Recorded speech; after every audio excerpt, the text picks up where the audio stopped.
Hey, it's Ryan Reynolds. I know Halloween was a few weeks ago, but right now, the big wireless companies are trying to trick you into signing long, expensive contracts. Ooh, scary.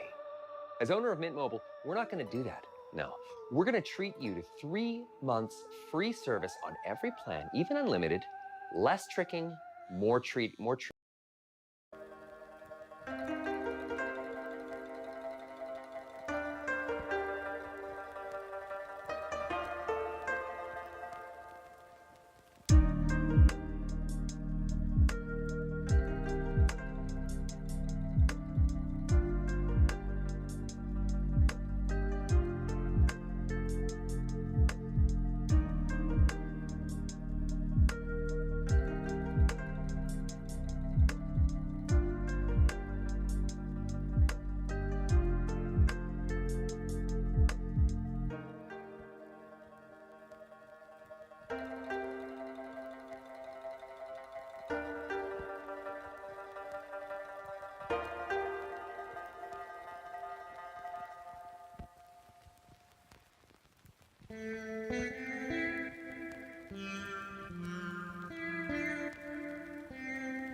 Level up your gaming space with metal posters from Displate. Swap them whenever you like. Hang your Displates in seconds. Get official art from your favorite games on a uniquely designed metal canvas and choose from thousands of posters. Join over 3 million collectors now. Your wall upgrade is here. Shop now at Displate.com.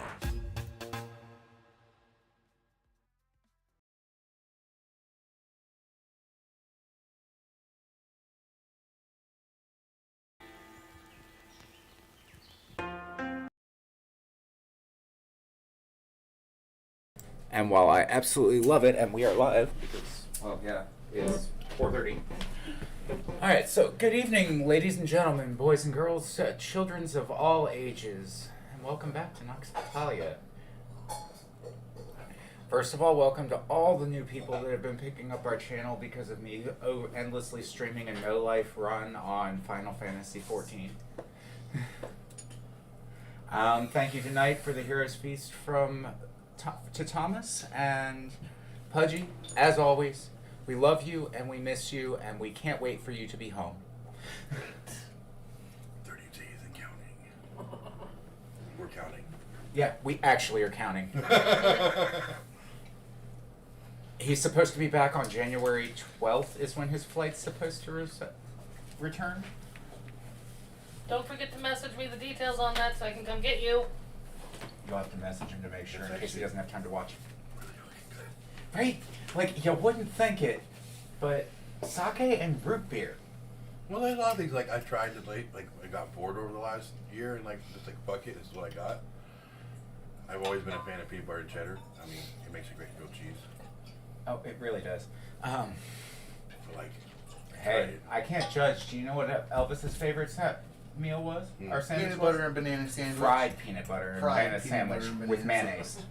Okay, actually, it's probably Duke's mayonnaise because he's from the South like we are. Yeah. And Duke's mayonnaise is like the best mayonnaise ever. And the only place around here that sells it is Winco. Which makes me fucking happy. So, like, I had a dude, buddy, his name was Alkeen Green. He was a boss of mine. He's like, try this. You'll never eat another mayonnaise again. And if you have to. And you only do it because you have to because you can't buy Duke's. He's fucking right. Can't eat another mayonnaise. Like, Howland's Blue Ribbon. It's still better than Duke's. It's still better. I'll take your word for it, but I'm partial. Oh god, she's been in the catnip and it shows. This will be interesting. Okay, so any other announcements? Thank you as always to Rip Reptiles, a local scaly baby rescue, for continuously providing printing materials. Though we burn through a cartridge of ink every few days at this point trying to print books. Yeah, it's kind of like that in our world. Okay, so anybody else have anything else on their plates? Oh, thank you to Lo-Fi Geek for the providing of music for our bio breaks, recreation, intro, and extro. I just am absolutely loving their station. They have something for just about anything. I've been overplaying their Christmas cycles. Yes. Well, I like all the holidays. I'm not picky. I don't really have a favorite. Alright, so, that being said, and getting back to where we last left off, the two of you woke up to Ronin missing, and in the process of continuing down the road, because all of his stuff, his gear, his blankets were still in the, they were still where he had left them when he went. It's like he just went poof. Yep. And it smelled like sulfur. In the process of basically waiting for him to get back from wherever he had been disappeared to, in the hopes that he would, you all ended up running across, or being run across by, not running, no, you did run across them, they were broke down. A set of runaway nobles. They went very quickly along their way, just in time for you to be stopped by a group of guards as you were looting the stuff that they had dropped and thrown unceremoniously out of the carriage in the process of Those are so much happier horses. fleeing. Yes, they were some much happier horses. You took about 800 pounds of metal off the bottom of that carriage. They were quite strength up until then. At this point, those guards got no chance in hell of catching them. Well, the guard's not taking their answers as being acceptable. And a complete disrespect. They got what they deserved. And after sniffing one of you, This is just rude. it is, but all the same, you ended up dispatching a relatively reasonable sized group of guards. Now it would be roughly afternoon for you all. But before we get into that, we're talking like mid-afternoon, give or take around 3 o'clock. We're going to get to you. Gotcha. That night, when everybody went to sleep last together, so the last time you were here, as you drifted off to sleep, you had a good night's rest for the evening, and then heat suddenly fills around you, and cold. A strange acrid smell fills the air, along with the sounds of hissing vents and bubbling pools of something that doesn't sound like water when the bubbles pop.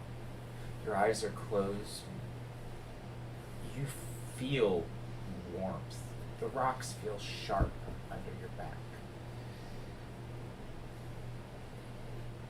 And in the back of your head, you're, little one, time to get up. Oh hell, this can't be good. You're saying that with your eyes still shut. Yes, sir. You hear, as you say that, you hear something moving, the sound of scales against each other. And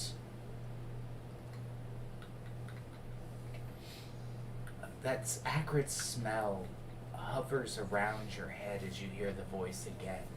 It could be worse. It might not be bad either. Come now, we need to talk. Do I have a choice? I can't sleep. Well,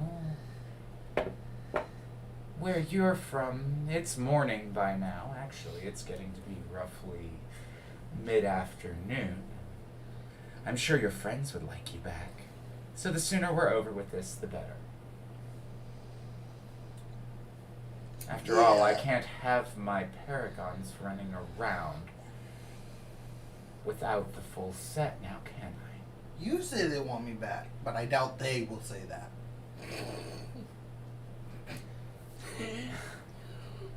I doubt they have any choice.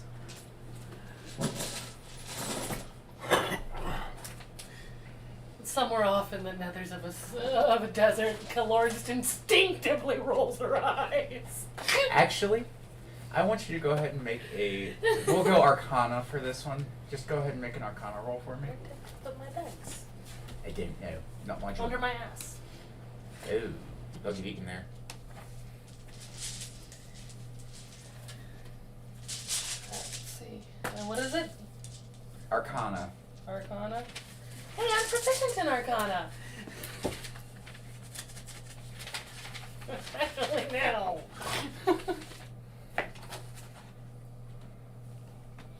So it's a 10. Comes up to a 12. Alright, so at a 12, you feel it in the back of your nose. That thing. There's a prickle on the edge of your spine. A cold shiver across you. And then you sneeze. You know that thing when somebody's thinking about you, they say you'll sneeze? Yeah. Yeah. Kalora just rolls her eyes instinctively. I'm not sure why, just feels the urge.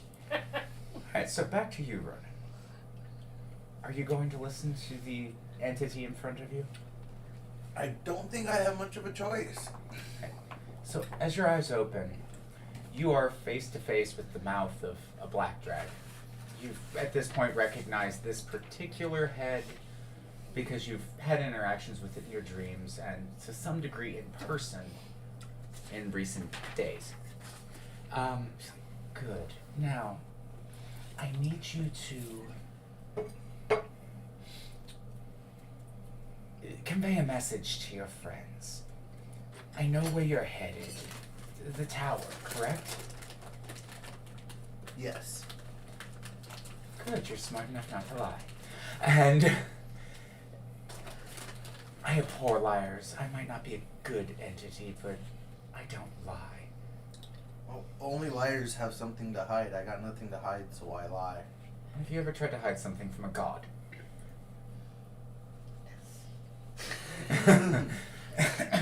So, that tower has a little bit of a problem. Aside from the defenses, which hopefully you'll be able to figure out a way around. Something hatched. Hatched? Well, right around the time of the cataclysm. Is something hatched. Oh no. And it's getting to be quite old. And it's full adult. And quite obsessed with knowledge. Oh no. And has decided that it likes that little Necro Barbie's tower for a hoard. How you get the information from it, well, that's neither here nor there to me. I have my preferences. It being one of Paylor's children. My preference is that you bring me a steak when you're done. You aren't required to kill it because I'm not stupid enough to think that they won't notice if someone marked with my church's symbol kills off a gold dragon. Clark, once in your life, don't be that stupid. Now, the good news is that they are intelligent creatures and can be reasoned with. To some degree, you can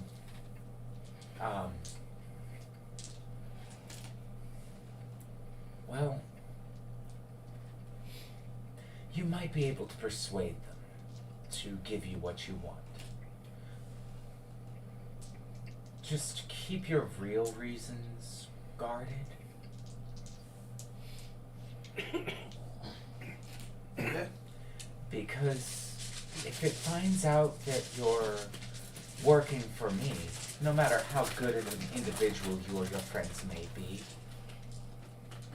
it will not approve, and in the grander scheme of things, what happens is on you, to put it mildly. Anyway, that's quite all I needed. Do feel free to come back and visit. So before I go, I just want to recap what you said, make sure I got everything. Okay. So something is hatched and is now quite old, and you want us to get information Well, without killing it, but if we have to kill it, we can. Well, I'll be more blunt. Excuse me for the roundabout explanation. I was trying to not say too much. It's a habit. I apologize. For her, it actually is lore-wise. So, the mage Aspen, I'm sure you're well acquainted with her. I'm cursed because of that. Oh, you don't have to censor yourself around me, dear. I'm still in the presence of a god, so I try to be. Decorum. Yes, but I own the title Her Royal Cuntiness. But still, I am around a god. There's a certain amount of respect and dignity I have to You carry. do realize you're on the 3rd level of the 9 hells right now, don't you? A god of hell is still a god. You're in hell, boy. A god of hell is still a god. You gotta show respect. Do you think that censorship is respectful in hell? I mean, I ain't trying to go to, like, a bad place in hell. My guy, there's curse words that dragon invented. For funsies. But yes, I am very well acquainted with Aspen. Let's just say that.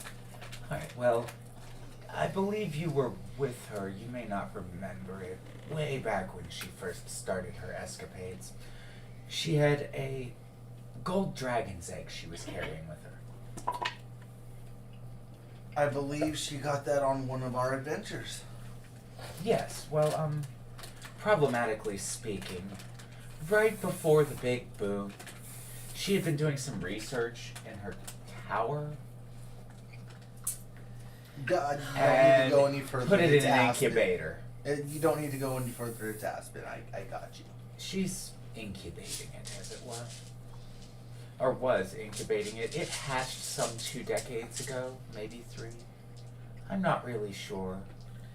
20 to 30 years old is manageable. Yeah. It's adult. It's an adult dragon. It's not like it's 300-400 years old and starting to be a great worm. Or 1,000 years old and ancient. Then you'd all be real screwed.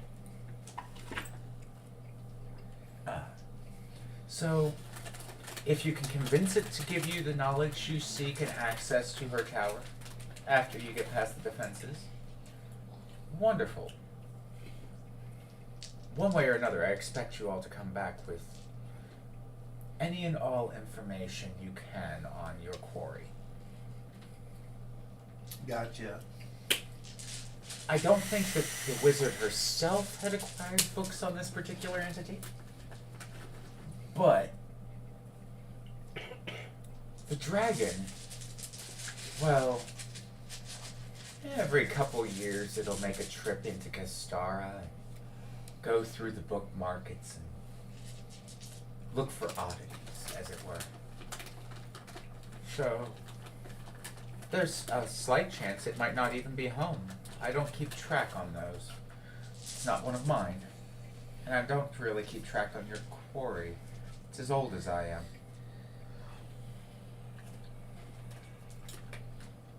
So pretty much what you're saying is you're just warning us about the gold dragon that has hatched. Well, I can't exactly have my pawns on the battlefield walking in uneducated. If I'd have done that, how would we have ever lasted so long during the War of the Lance? Stupid friggin' knight. Okay, well, we will come back with any information that we gather and hopefully make it back. Good. That being the case, then, come on. Off with you, little one. And she opens her mouth wide. And at the back of her throat, you could swear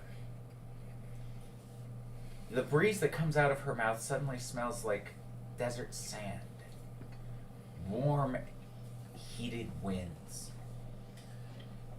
And blood. Lots of blood. Lots of blood. Is that my way home? Do hurry up. It's hard to keep my mouth open like this. The redhead to the left of the black one says. Well, you want us to do a job, so I'm trusting you not to eat me. I don't think you want to do that, so I'll walk through. As you step onto her tongue and keep walking, you watch as it feels like everything. And then the next thing that you two notice is a portal in the road some 100 yards off of the back of the your cart or your wagon. We had some fun without you. It's a very black portal because she closed her mouth as you entered, but you just kept walking forward so you wouldn't have seen that part. And It's a black portal edged in acrid necrotic green, almost flames, opens up, and a roughly, 5'6", I think he is? Depending on what he looks like. But Standard. on average, about 5'8".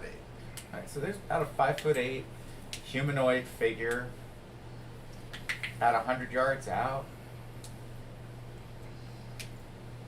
At a glance, neither of you could actually tell who it is. I mean, we're talking 100 yards away, and you just got done, and you still have some blood in your eyes. I'm like, fuck, I don't know. Oh, I'm not ready for round 2. That's okay. You have friend. testicle under your fingernails. I mean, yes, and I'm like fucking like kneeling on the ground, fucking like, oh my god, like I'm almost dead, like literally, like, you better come in peace. It better come in peace. So, do I just continue to walk forward? That's up to you. Well, we're getting ready to take a rest. Oh, Well, yeah, I'll continue to walk forward so eventually the portal can close and they can see me better. As you step forward, it closes behind you. You see the Vega. The difference in light is very evident to you at this point. And there are, 6, 7 bodies? Seven bodies. There were 4 bodies. No, nobody got away. That's right. Y'all killed them down to the last. The last one, as you step out, because there was that one runner, as you step out, you notice that right in front of your feet, it's a dead body. It's an arrow that got him, I believe. yeah. With an arrow sticking out of the back of his, between the shoulder blades. Face down in the sand. You recognize the flights on the arrow. You're well aware of the fact that they belong to Torin. Are there any horses by him? Nope, the horses fled. Are we to chase him down now? Well, your horses are still there. Remember, we got 4 of them. Oh yeah, you have 4 horses tied to the cart. Okay. They're not. You notice that the wagon up ahead looks very much like y'all's, but instead of the 2 draft horses you had originally, there are now 4 riding horses, or 4 riding horses, 2 2 draft horses, and 2 2 mules. asses. So it's quite the little caravan of livestock going on here. I'm gonna be searching through the bodies, see if we got anybody's anything. I'm Well- loading up my claim from the nobles. Well, looks like my crew's in a good mood. Better go give them the news. While collecting my goods and whatnot, I just kind of walk over to Torin, wrap my fingers around his bicep, and disperse my 5 lay on hands hit points so that he can perk up a little bit before we have time to get to a rest. Thank you, because I have like, ooh, where am I at? I'm at 18. Exactly. Okay, Just 23. it's a little refresher. Yeah, you're actually not doing that bad then at that point. Yeah. No, 23 'cause I hit just points drank is- a potion. Yeah. Yeah, right? Yep. So I'm down to one of those. See, 5 hit points is like an espresso shot. How far away am I at this point? Give or take about 30 yards. So they'd be able to see who I am, clearly. They'd be able to start making out. Well, actually, I need you both to make a perception check since you are looking that direction. Because they have blood in their eyes. They just offset. They won 7-2. That's cocked. 12 Plus brain cells. plus brain cells. Uh-huh. I got a 14. 15. 15? 14. 14? Okay, so 14 and 15 respectively. You would definitely recognize that yes, this is Ronin. What kind of expressions on your face? Are you Just- like worried, irritated, happy, thrilled, glad, oh man, how am I gonna break this to them? What's it look like on your face from where they're at? Let's just say I'm like Batman. I'm the many faces of expression. Mostly this one.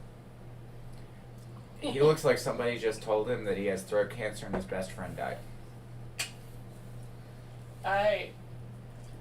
I'm not super interested. I don't really care where he's been.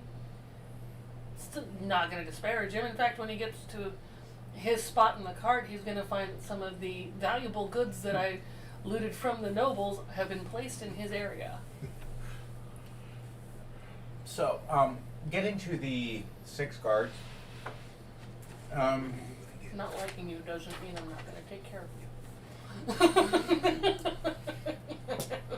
Do I find any healing potions?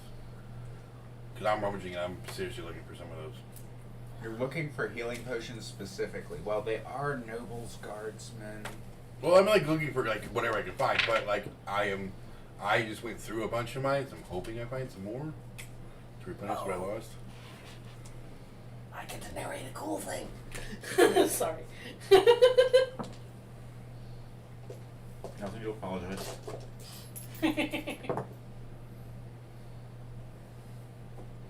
Good news, the gods really like you today. I rolled a 91. Nice.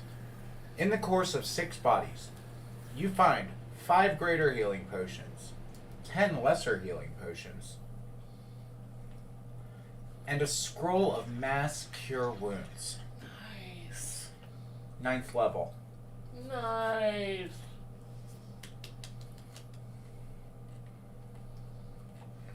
It has the scroll of mass cure wounds.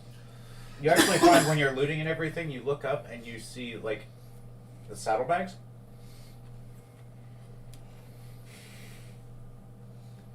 And there's a glass box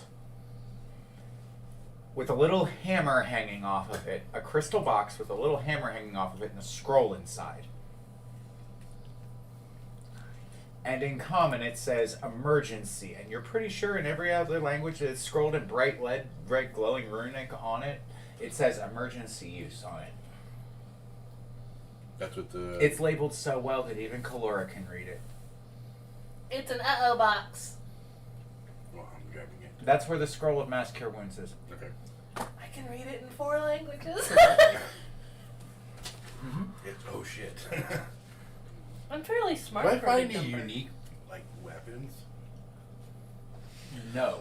Actually, you find 3 standard issue daggers, 5 or 6 short swords, 6 long swords, 2 of which are serviceable. The others of which are basically scrap metal after what y'all did. It's like nothing Sorry, I'm ordinary sorry. they like sell. Like this is from the house, blah blah blah. Like in Game of Thrones, that dragon blade. Well, you do notice on one of them, like the one that was The basically leader? leading the group, you do notice a noble's signet ring. I'm gonna jack that. Oh, you know what else I'm gonna do? Hmm. The guy that smacked me, I'm gonna go pee on his corpse. He smelled me. It's Alright, one- so you have now just watched as he looted all the bodies and then he looks over. pees on one of them. Pees on the guy that sniffed him. Takes a really long time about it too. It's almost like he was pinching it off to make it last longer and be more satisfying. Yes. So like.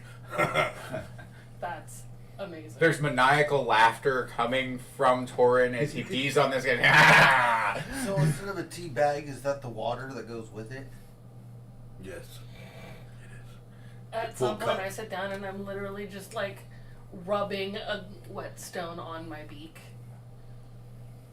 You're sharpening it, basically. Yes. It is a blade. It does need regular maintenance. Yeah. Especially with the fact that I eat it with it, I fuck people up with it. You know, all the stuff that I do with my mouth, I need to take the time.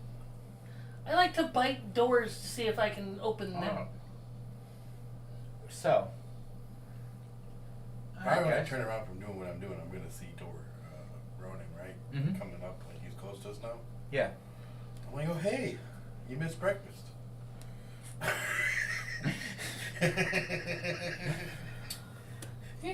I wasn't worried about breakfast. I missed all the fun. That's okay. Some of the winnings are with your shit. Well, I got news. Yeah. Our god friend came and got me last night. No I shit. noticed. They gave me some information. Okay. You don't know the person, Torin, but you do. Remember Aspen? She got us in even more trouble. Remember that gold dragon egg? No, I wasn't there for that. Asari was. Roll a history check. Oh yeah, because let's see, history. That's an 11. That's a 10. Nope, you don't know shit. Nope, Ah, well, wasn't there for that. in one of our adventures before the cataclysm, she found a gold dragon egg. Turns out she was incubating it before the cataclysm. After cataclysm, gold dragon born. Now it is a couple decades old, a few decades old. And if we can convince it to give us what we want and allow us to access the tower that we need, great. If not, well, We going dragon hunting? we're probably going dragon And hunting. Torin, you would notice an unsettling amount of excitement at the concept of dragon hunting on your compatriot's face. I don't know how I feel about that because I am a dragon. You told them what color the dragon is, right? Yes, a golden dragon. Alright, so you all would actually know just common knowledge. Gold dragons are generally very lawful good, very benevolent creatures, entities, always out to help others. They hoard knowledge and find gemstones. Knowledge and magic are coveted above everything, though. And that's just common knowledge, and that they're also very good aligned and very close to the god of light, Palor, who is in very large opposition to the person you are currently working for. Mm-hmm. Interesting. Okay. They also told us to keep our true motivation behind our mission secret. That's fine by me. So we'll just I can lead on this, I'll tell them that I've been with Aspen since before the cataclysm and I'm there to help figure out what happened and maybe they can give us the information we need. Besides that, try to work something out. Yeah, we're trying to figure out what happened over here in this one area, but in order to do that, we need information on this dragon that is in a completely unrelated locale.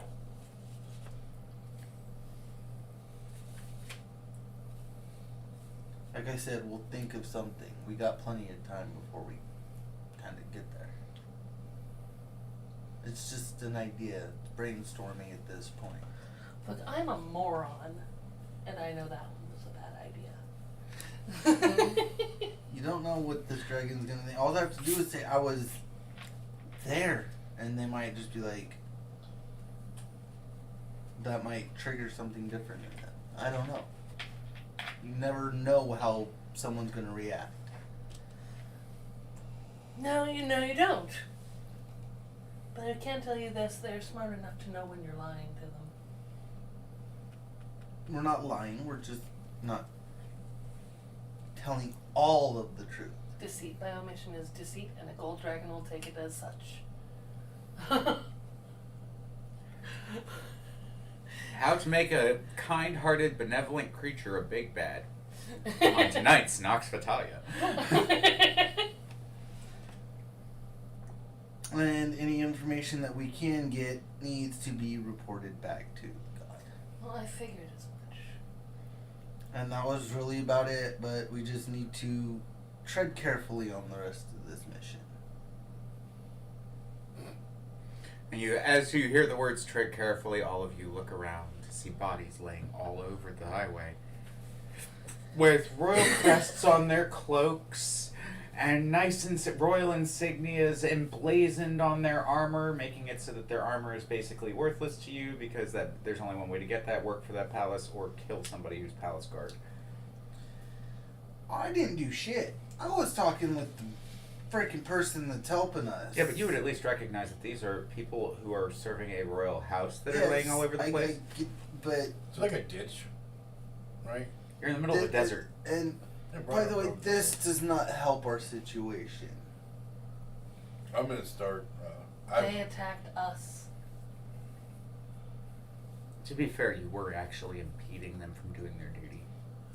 They attacked us. We defended. We were just helping a person work down the side of the road. Yeah, all we did was change a tire. Yeah. He smelled me, and I smacked him because he was being rude. So he started it by not having manners because he thought he was better than us. Just saying. I'm gonna grab all the. I'm gonna start dragging bodies. Mm-hmm. I'm just gonna build a pile. You're gonna build a pile. About how far off the road? 10, 15 feet off the road. You two remember what happens to things if they're directly in contact with the sand here, right, Ronin? Are they in contact with the sand? Not yet, but he's about to go drop a body on them. Drop the bodies, but don't touch the sand yourself. Okay. How far off the road is the sand? Well, it's like, think inlaid Roman road, like what was going on in Jerusalem era, when the city of Jerusalem was huge. Rocks, basically, like rock. It's like a rock which with like a curb about this wide, and about yay high to help keep some of the sand levied back. Yeah, I was gonna chuck them all in the. Off the side into the dunes. Yeah, basically. I don't want them in the road because I want people like stopping, like, what the fuck happened, and then like we can get some distance. Oh no, you did the right thing. This is gonna be fun to watch. So. Agreed. I'm from around here. Yeah, you chuck the first body being from not around here. You've never been to a desert before this. Nope. This particular desert, as you toss these bodies out, the second that bloody flesh hits the sand, you see what looks like little rivulets about this wide moving towards it underneath. Not big things, but little ones. Hundreds of them, maybe thousands. And you hear a crunching noise, and you watch as it looks like the body is being slowly fed like into a wood chipper into this dune, and the sand starts turning a little red and moving more. I'm just gonna keep chucking bodies into them because I want them in the road. I'll join him. Alright, and I need you all to make a survival check.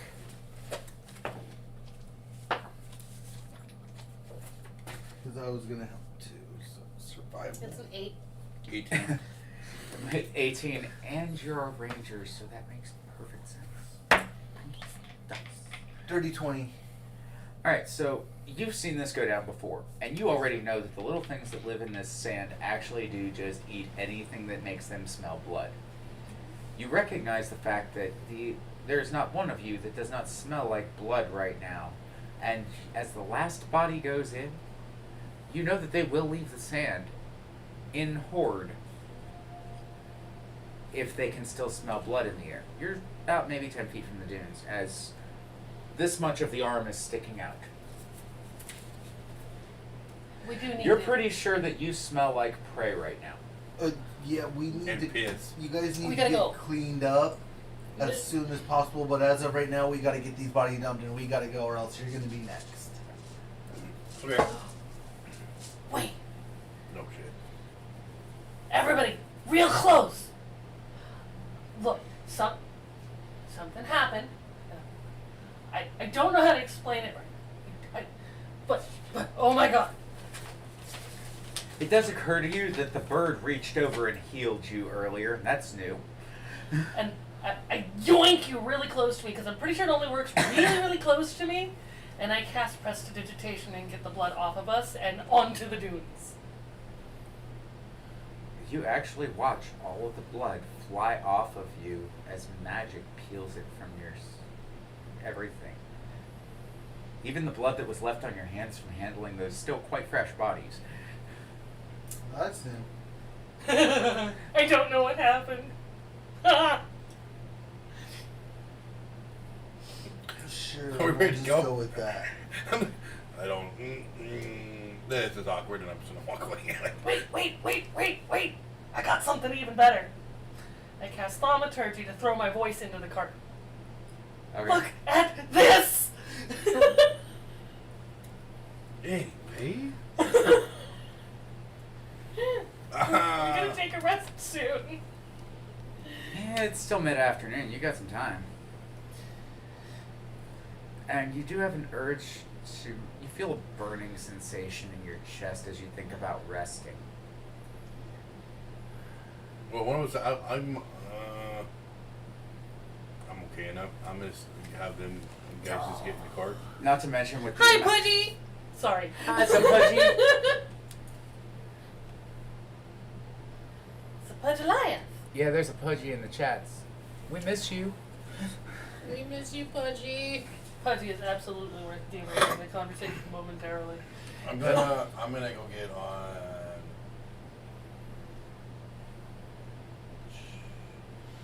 I'm just gonna get mounted up on the front of the cart.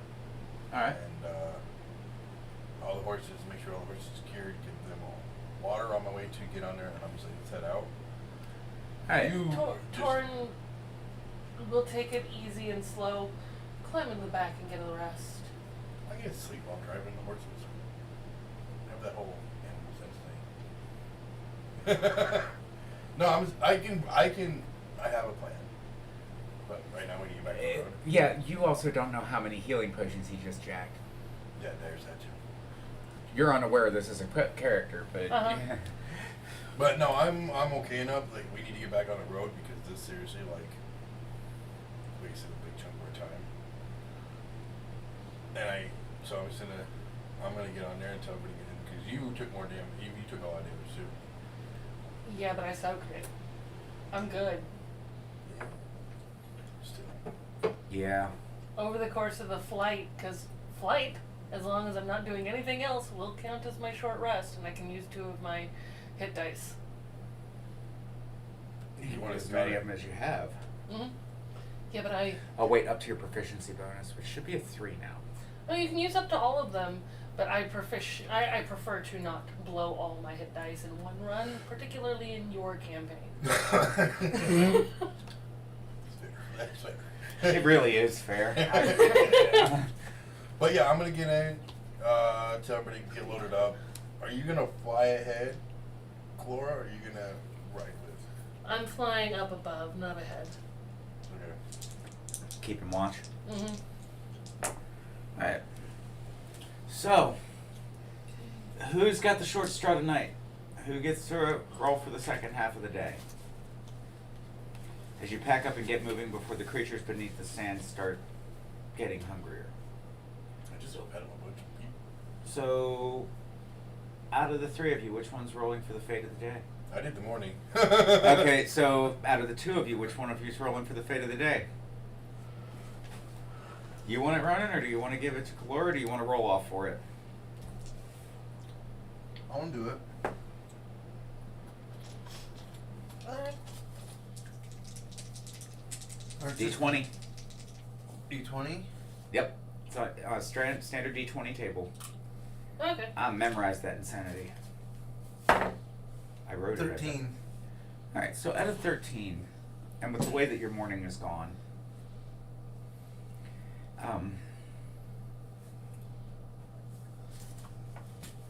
aside from possibly leaving a little bit of a blood stain on the sand, everything is cleaned up almost immaculately. By the time you leave, your cart tracks leaving a light trail in the dust that slowly disappears throughout the day as the sun beats down hotter and hotter. And then it starts setting in 100 colors of pink and orange. You have a relatively nice, soft afternoon. And in the early evening hours, what would you all like to be doing? As both moons are shining, and there's actually almost daylight worth of light out here with 2 moons. I think we should find a spot for a nice long rest. Just somewhere worthy of anchoring. Well, how exhausted are the horses?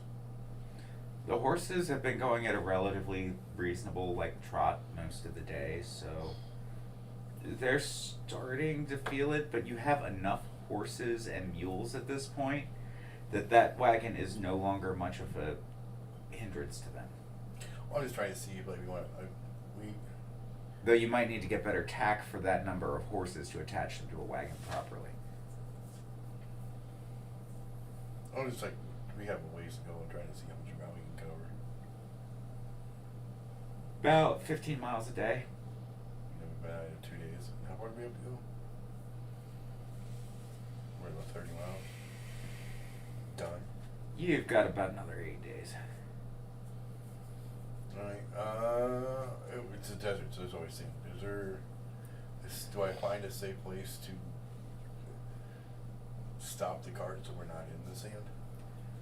There's the middle of the road, basically. I mean, you know that there's another oasis about 5 miles up the road. You'd get there probably mid to late evening. I'm gonna push on. Those guards actually kind of held you guys up for a bit. We'll push until we get to that, because then we can water the horses and they can graze. And water yourselves too. Mm-hmm. Yeah, so let's, You manage. But Calora, can you scout ahead to the oasis, make sure there's nothing in between there and there that we might have to I do a quick flight. At a low height. Quick flight at a low height. You actually are faster than quite a bit faster. So Calora disappears into the night sky. I'm just gonna keep going on to the destination. And go ahead and roll perception for me to see if you can find anything that you see.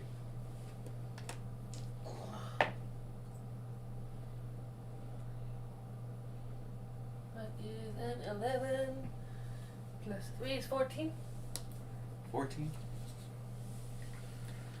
With the low light and everything, it looks like a pretty clear run all the way through. There's very little movement even of sand on the dunes tonight, as far as you can tell. I get back and it looks quiet, but that doesn't mean we shouldn't have our guard up. Did you by chance get any healing potions off of them? I got a bunch of cool stuff off of them. I just want to tie one to my belt while I fly overhead. I'm gonna give Calora. Do I have one left? How banged up is Calora looking? Oh, with the 2 hit dice I used, I've got 71 out of 100, 101 hit points. Alright, so you're not looking that banged up. Yeah, I'm just looking to have something on me in case some shit goes down. I'm gonna give her one of my greater that I found and one of the lesser. Alright. Cool. You see me tighten 2 of those in, each of those into 2 loops on my belt that look like they were made for them.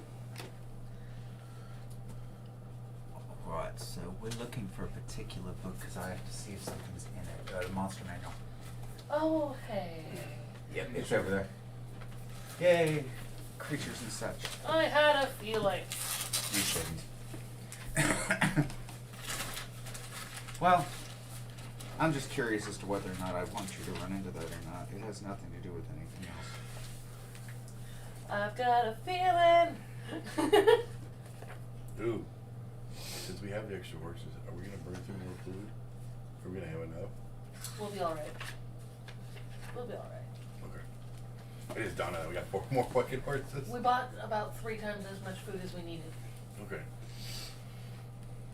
The horses will pay for themselves at the next town. Yeah, but more of like, oh shit, we had 4, now we have 8. Damage issue with 3 at you, dude. That's viable. Okay, I don't feel bad anymore. I don't like the sound of that. I love the sound of that. Well, if it comes up, it's a question. That's actually on you guys. And you might run anyway. So do we make it to the oasis pretty much unencumbered? Yeah, as you get there, you roll in. It's roughly about what you would consider to be what would look like 9 o'clock at night in the summer here. There are a few campfires here and there smattered around the main central watering hole, and a few other smaller bodies of water, like places where just smaller puddles have popped up in the oasis. Smaller springs all feeding into a larger one that's also spring fed in and of itself. Do we see anybody? Is there anybody there? 2 to 3 campfires worth of people, but you're not. You can't see anybody mulling about at this hour, per se.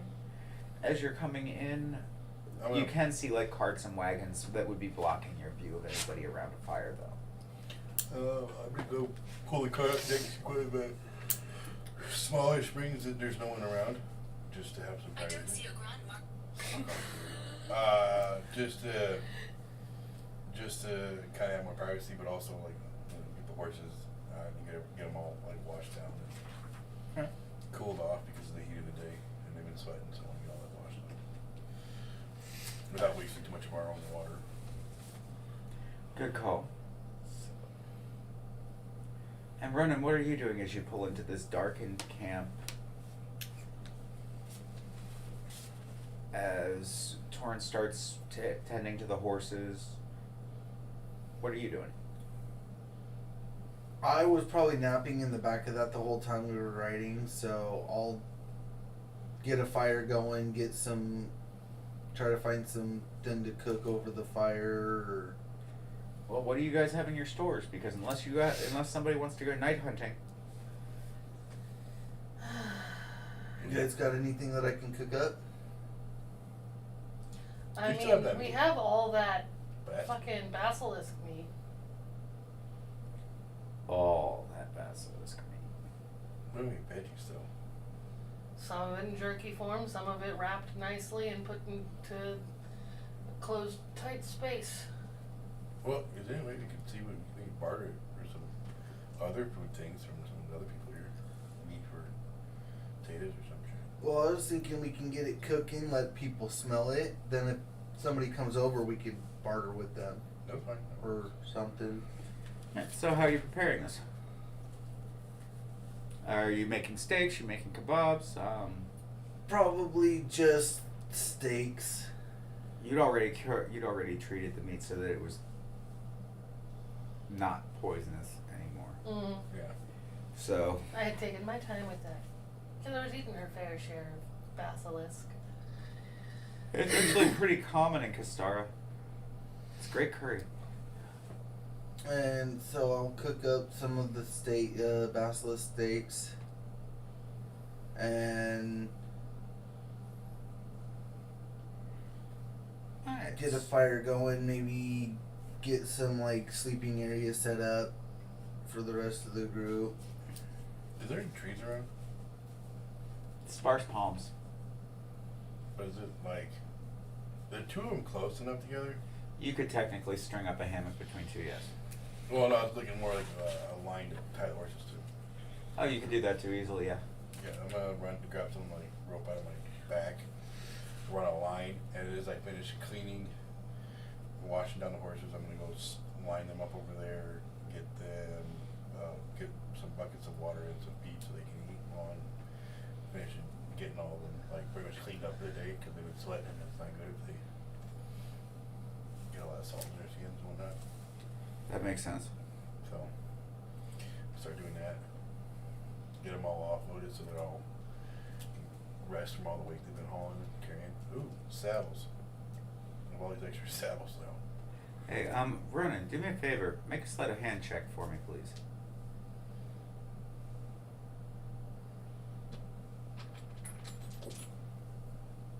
He's cooking.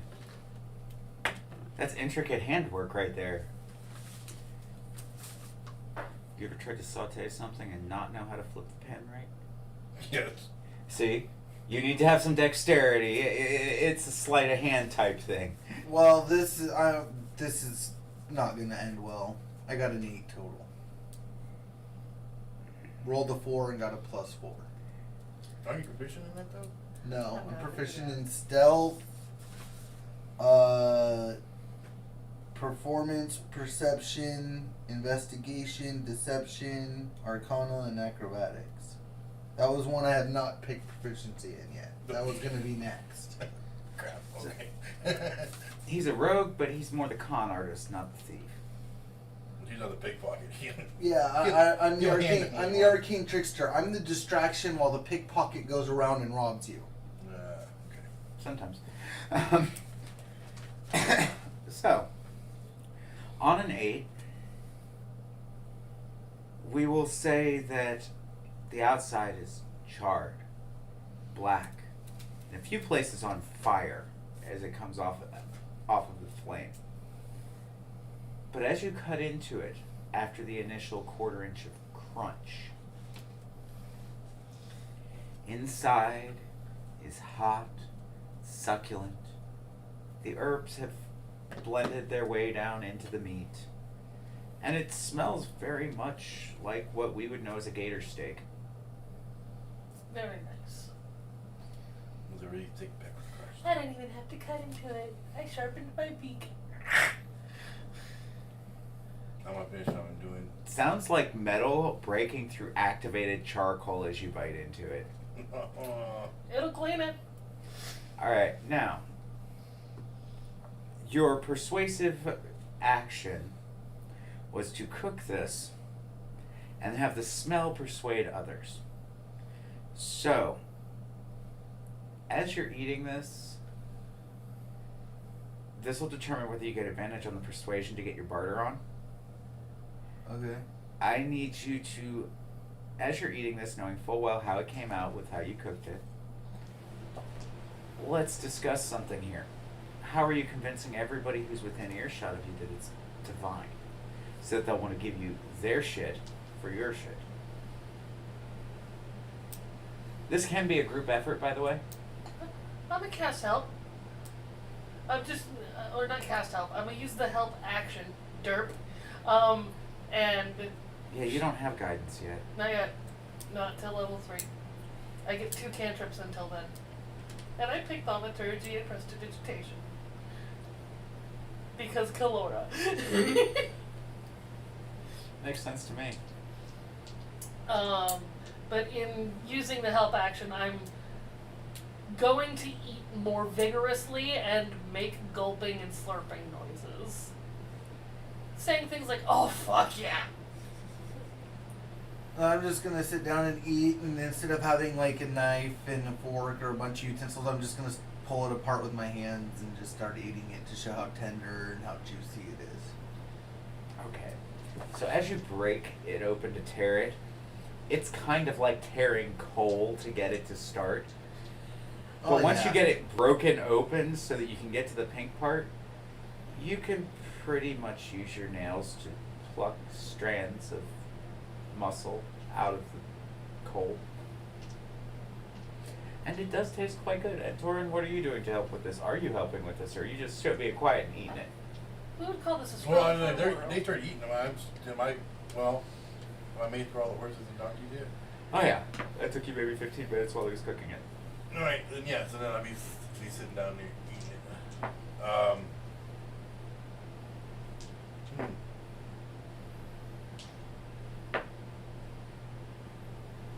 You do hear Kalora obviously hamming it up loud enough for other people to hear. I'm not being totally dishonest.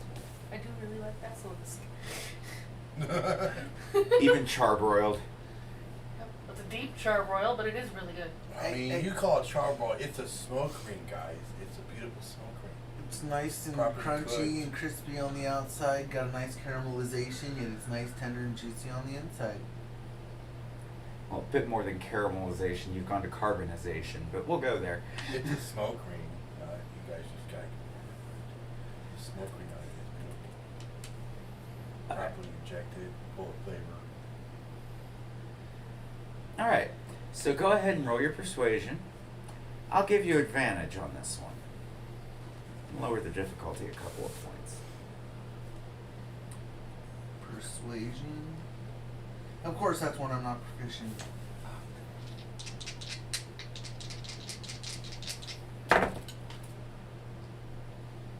Like that fucking helps. 13 and 11. We take the 13. So on a 13, you just succeed. And as Kalora's taken to, at this point, Loving her meat. like taking the tip of her nice metal beak and using to strip the meat out of the coal. It looks very like predator birdish. You're not really that surprised. And there's a point where it looks like I'm going to put it on the ground and just start You feel like you might need to. It's a pretty good sized steak. I mean, it was tail shank, so. Up the Feeling lower like end. pressing it to the ground and just ripping at it. A little primal. So about 10 minutes into y'all's meal, because it takes some work to eat this, obviously. A young child walks up. What's that? It is basilisk steak.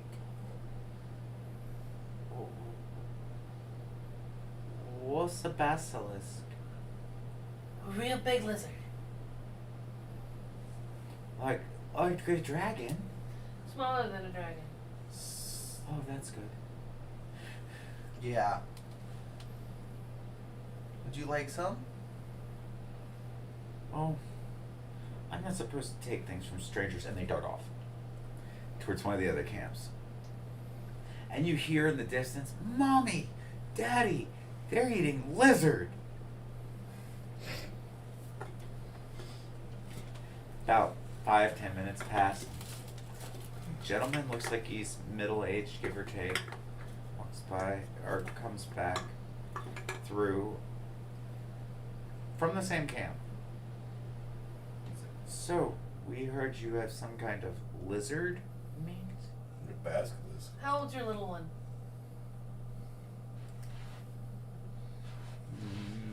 7 summers. I very promptly and without asking my party for permission, go grab 2 of the steaks out of the box I put them in and see he's well fed tonight.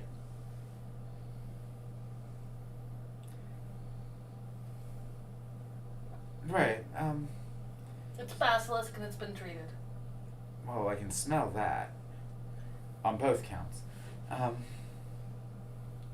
As the light of the fire finally gets illuminated, what's underneath the cloak, you notice, or you would actually see those strange, demonic, glowing, reddish eyes, a tiny set of sawed-off horns, and a fang-toothy smile of this man. What do you want for it? I don't want to owe nobody again. You don't owe me anything. Yes, I do. No, you don't. It's a meal my child would have eaten.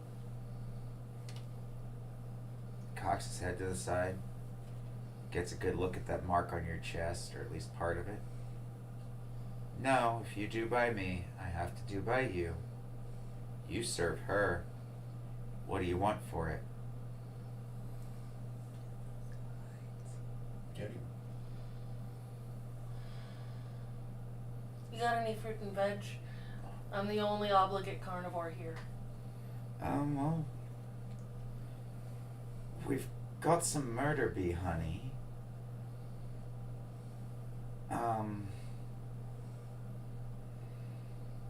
Fruits, I think we've got a few sacks of dates, dried dates, and maybe some dried plums. We'll keep you regular out there at least. Other than that, standard tubers, you know, cattail, carrot, no popotos. I'm sure my friends would have loved that. What, a potato? Well, here, I'll go get you some cattail tubers. You can treat them almost the same as a potato. Similar taste, a little bit more crunch. Eggs. Eggs. And Claire makes eye contact that she really only cares that that little one is fed. Eggs? What kind of eggs? At this point, I don't really care. Just want to have some for breakfast. Oh, we've got a few horror fowl legs we were planning on selling to the fighting rings.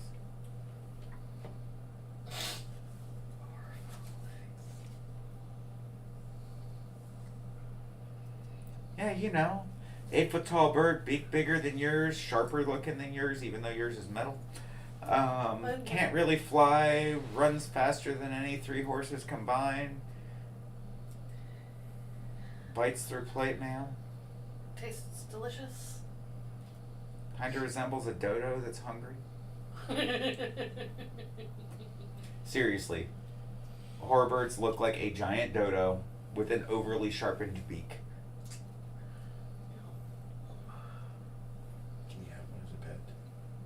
If you can tame it, you can certainly try. Don't do that to us. They eat fucking everything. Not trash bag. everything. Alright. Well, The cart and our armor would be left behind. And the vegetables. They eat meat. Including each other. I just want eggs for breakfast. And the eggs are good. Really, that'll be all we'll need. And I came by this a little bit less than by will. A lot less than by will, if I. They take about 2 steps back from you, and you watch their eyes light up, and you'd swear they mutter something under their breath and make a small gesture with their hand. I don't know. You seem pretty willfully involved to me. Oh, by all means, I am now, but I came across this much without my will. This happened before the willful involvement. As they wander off and have come back with your goods and everything, as they wander off for one last time, wingnut ass birds making deals with dark gods and thinking it's not at their own will when they get marked. Now I I've done haven't seen made it the all. deal yet.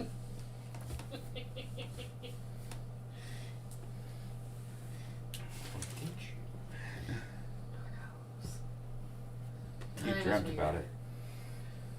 Time is weird. Wibbly wobbly stuff. Yeah, wibbly wobbly, timey wimey stuff. I'm gonna hit the hay. Alright. Anybody keeping watch tonight? I figured I would, since I was in the bag doing nothing the whole time, probably just Okay, now. so you'll take first watch? I'll just take all night's watch because I just got to rest in the cart and I didn't go through battle like they did the night, so I had plenty Okay, of if rest you from stay them. up all night, you will have a point of exhaustion in the morning from not getting any rest. You'll He be slept in the willing cart to- while we're on the travel.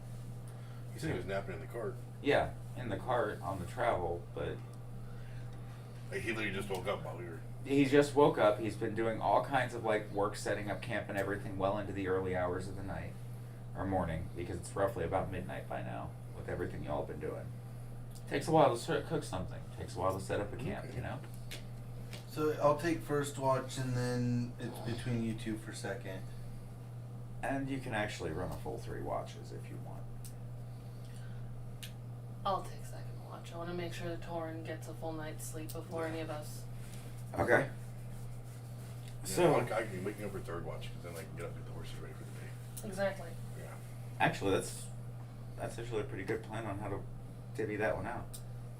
So, that being the case, I was just passed the fuck out because I am exhausted.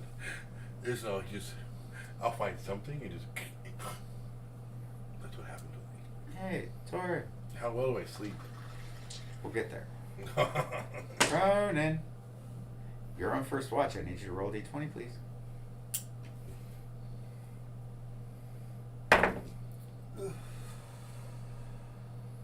Just a straight. Yep. 3. Off in the distance, some of the dunes rumble, but beyond that, those first 4 hours are calm, quiet, peaceful, serene. That's the word I was looking for. And as you pass out to bed, you go over, wake Laura up for their watch, and you slunk yourself off to a dreams of cream pastries, lollipops, and a literal land made out of candy. You're walking on spun sugar in your dreams tonight. You'd swear that you traded off Tiamat for a pixie as you go to sleep on this one. It's a good trade. And that brings us to Laura in the second watch. D20, please.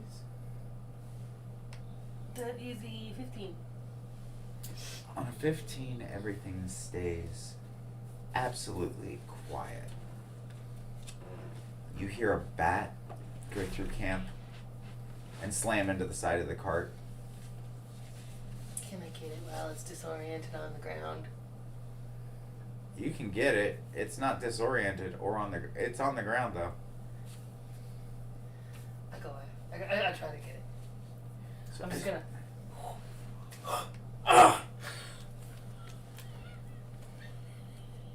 You're gonna hit it with the axe. I am. Roll to hit. That is a flat 10. That hits. Yes. Roll damage. 9. Okay. So, Oh, right that as your thing. watch is starting to come to an end, you see this bat come through. You come across, you hit it with your axe as you were going to wake Torin up. Yeah. Its head definitely severs and goes flying, landing right at Torin's feet. The body smacks him in the face to wake him up. I just. Mine.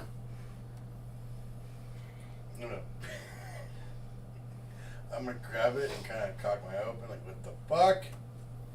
is Now you're this? both holding on to this bat. Mine. You can- I killed it. Is it my turn? This big wings and all. It is in fact your turn. Okay. You've had a full 8 hours, friend. Okay. Get up. The fire, how's the fire? No, they maintain the fire. Oh, yeah. Mm-hmm. Okay, go. Up until bed, I had a very quiet night. I'm gonna go start a pot of coffee, or a pot of water to make coffee. Alright. Hey, go ahead and roll that d20 for me.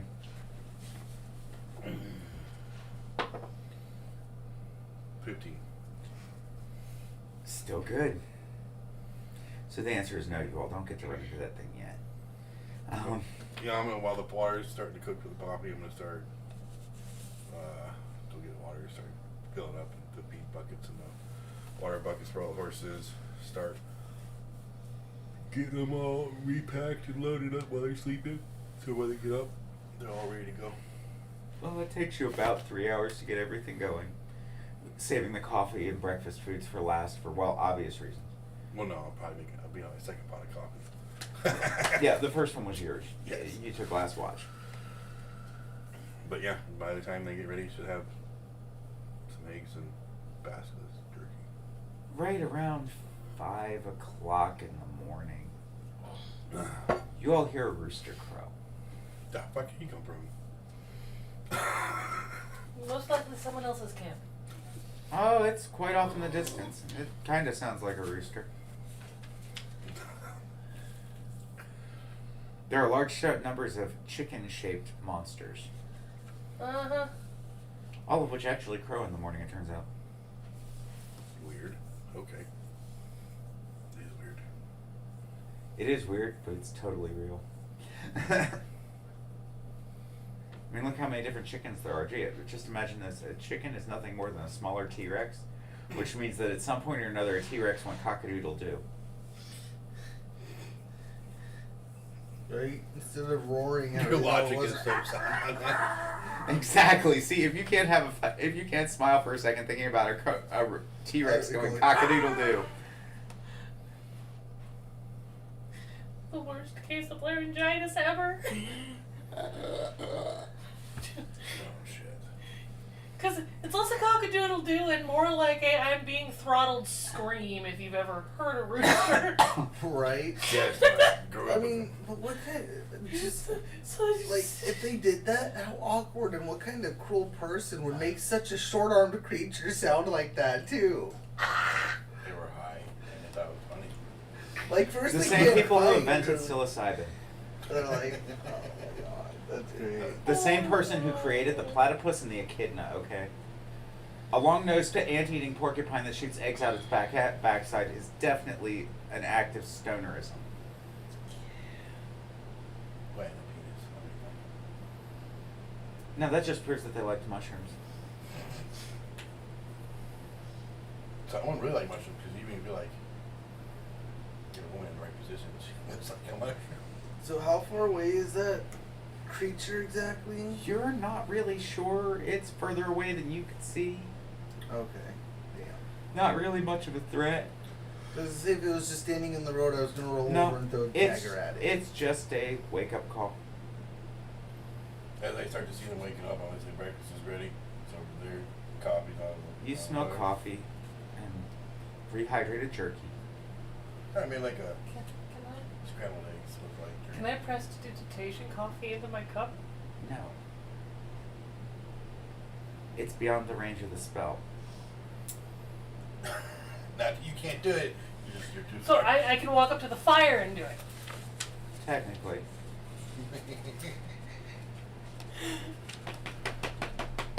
You can. I got magic. I'm gonna be an absolute toddler about this for the first like whole level.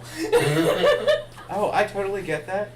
And I need you to go ahead and roll to hit with your spell, since you're trying to do something so intricate. That is a 15. If I add my charisma modifier instead of my strength, it's an 18.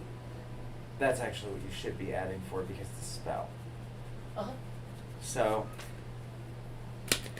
the coffee, enough to fill a cup, or 3. You watch as it leaves the pot, floats through the air to where Kalora is sitting next to the fire, deposits itself in her cup, and yours, and Ronin's, in your hand. And Kalora squeals with happiness. And I need you to make a dex save because I just watched that action. Yeah, go ahead and make a dexterity check for me, please. You do get the saving throw bonus on it. Alright. That's a dirty 20. Thank God. Thank God. Like I don't want to be wearing coffee this early in the Oh, morning. you're not wearing coffee this early in the morning. I shouldn't be either on a dirty 20. Oh, yeah, you should. Maybe a little bit. You went like this with a cup Oh shit. of scalding hot liquid. A little bit. So, the difference is between a D4 and a D6. You basically take, actually, what it comes down to is I roll 1d8 and you take half. So 5 divided by... So you take 3 points of damage as half of your scalding hot cup of coffee pours down your face. That's fine. That's fine. I'm extremely happy about everything, and even this can't ruin the mood I'm in.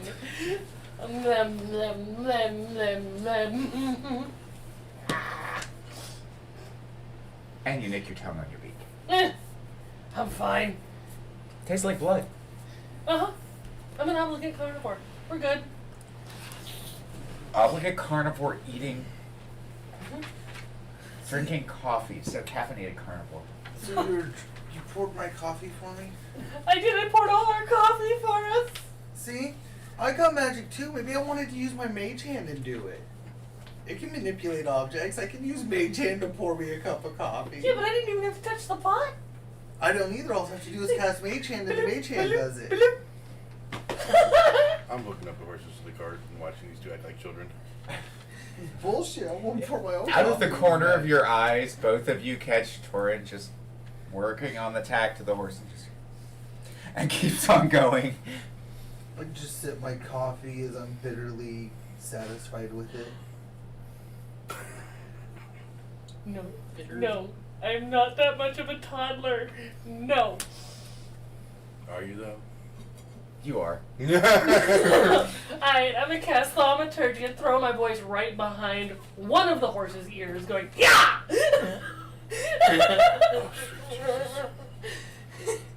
Roll an animal handling check for me. Well, roll the hit first. That would be a 12 to hit. Well, it definitely gets where you were wanting it to. And that would be right along with everything else, a flat 2. Animal handling. I need you to roll an animal handling check. I did. How'd you do? Nat 20. Perfect.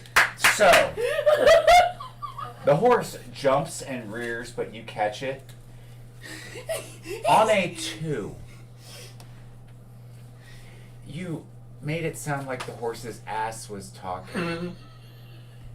So it's like it goes, rears up, turns around, and is trying to figure out, and is like looking at its butt at this point. All the other horses are just kind of trying to shy away from this thing with the talking ass. There's talking out of your ass, and then there's that. Please don't have an asthma attack from laughing too hard. It's a thing. It is. I don't have asthma. It's good. It's kind of fooled me with the way you're breathing. Lack thereof. That one. I'm good. Oh, Like now I'm like, that was and like so worth soothe the it. horses and get them come back down. Finish hooking them up. Color's over And here like just glare at giggling. her. Like, child. You actually hear, child, and Torg is glaring daggers at you. But I'm up in his skin. And I just beam sunshine at him. Like, I'm just gonna. Don't you have that child that's like being special? You're like trying not to get attention because you're gonna start laughing at the child. That's what I'm doing. Why I hook all the horses up? Oh, while I'm at the back of the cart, I'm going to try to rig up something to kind of. Do I want something to kind of stick out like a line, like a piece of wood or something, to mount and run off the back so that I can stagger the horses, and that we're pulling extra so they're not all like clustered. Do you want it to be capable of pushing the cart as well? Because if you stagger them off the back of it and you can put a push line in front of them, it is possible to have horses both pushing and pulling. I looked it up just to see if it was a thing. mm-hmm. What would I need? Like, okay, performance-wise on my end to build something like that, to actual push, other than just a simple kind of thing that extends. DC 15 sleight of hand, and your friends can give you help. And if you take your time with it and you all leave mid-afternoon, it wouldn't even be that hard. My help would be hindrance because I. Unless it's cutting down lumber. Yeah, I could do that. I'll let you shave an hour off the time if you chop the lumber. That'll Anybody do. else want to contribute something? You want a flat strength check for chopping lumber? You're gonna need 2, 3, maybe 3 palm trees to do it. So- It's at an hour. That's nothing for Yeah. you. So what all needs done? Well, he's building tack off the back of it to stagger the extra 4 horses that you have. And they're doing logs, so I'll get camp put out, like the fire put out, the bedding put back up, Okay, so pack up the cart, get everything that we had from dinner last night that we didn't get put away, put up, maybe wash. No, you got It is 5 to 6. okay, so we're gonna take that bio break about 5 minutes early this time. Give us. I rolled a 15, by the way. I met everything. Perfect. I was hoping for better, but I managed. Okay, that means that you have something that's serviceable and will hold up. Okay. Bare minimum difficulty for something would have been a 10. You were asking for something that would work. That's a 15. Okay. Considering everything that you've got around you and that you'd be able to scavenge up, make, and use from the things in your cart that you've already acquired because you have tools, repair items, shit of that nature. So, I'm just glad I have a good sleight of hand buff. Because it's a dex buff. great. Because that made me get 215. Really helpful, that, isn't it? It is. Alright, so with it being 6 o'clock, we're going to go to our bio break. And we will be back in maybe about 15-20 minutes with more of this insanity as the journey continues. So until then, please stick around. Enjoy listening to some music. Go get your own bio break on. You know, whatever's clever.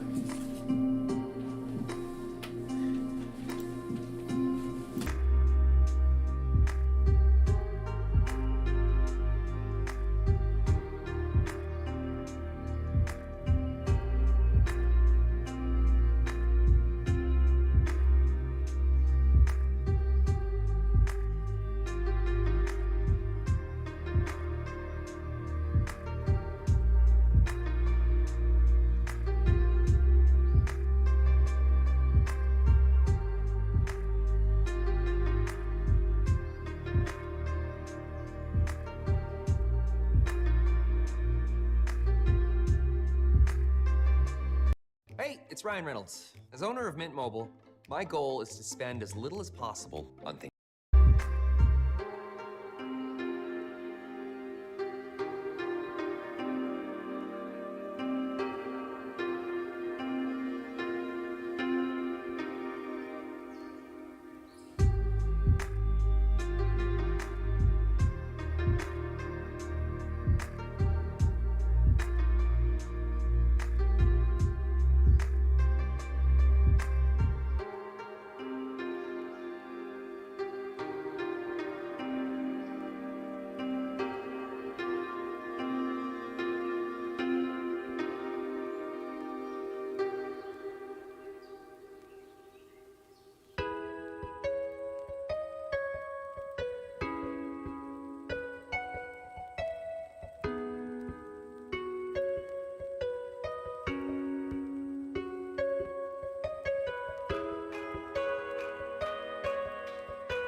is now the most successful American play in Broadway history.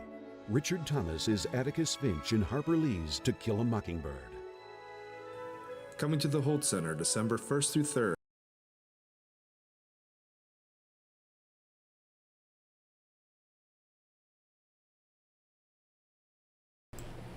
And we are back from outer space. Not this time. Though we can honestly say that Ronin's been to hell and back now. All of us have. Alright. So, as you all pack up, getting back to where we left off, everyone woke up, made a decent breakfast of jerky and eggs, hot coffee. The horses are tacked and ready thanks to Torin. Oh. Oh yes, you had rolled for... What was it for? The building thing. Yeah, and after about 3 hours, so working on until midday at his project, he manages to fashion together a serviceable rear harness. Did you decide whether you wanted it to push the cart or just to hold the horses? At the very least, to hold the horses. But if I could, depending on how I roll, I would like it to help them cover more ground. With your roll, you could definitely call it serviceable enough to do the thing. Yeah, so what my intent was to, hopefully make it, because I'm kind of just winging it at this point. I've never built one. So. You did a pretty good job for just now. You just used simple math, physics, etc. Yeah, so if we can get that, then we get them all strapped up. I'm gonna, since we're at an oasis, I'm gonna top off any of our water barrels. Okay. And then I'm gonna I'm all horses are all set, everything's ready to go. We're ready to head out for the day. Alright, so it's roughly about the equivalent to 11 o'clock in the morning when you all get everything stowed, eat the last little bits of dry jerky and trail rations, stuff that you can eat while you're traveling. Yeah. Any excess jerky that was fried up or after being rehydrated, you basically just stowed as like sandwich material. Traded off a little bit for bread, we'll say, things of that nature, so that you can make sandwiches. So you have about 5 pounds of cheese and a loaf of bread in the cart at this point, if somebody wants to make note of it. Traded a pound of meat for 5 pounds of cheese, and you have 5 pounds of cheese. Cheese is not easy to come by in a desert. No, one loaf of bread? Yep, 1 loaf of bread. Bread doesn't keep very well, so people tend to not have a lot. Alright. No, I can spell bread right. It's breed. B-R-E-A-D. Well, Instead of an L-E. We're not keep shaming here. It's bread.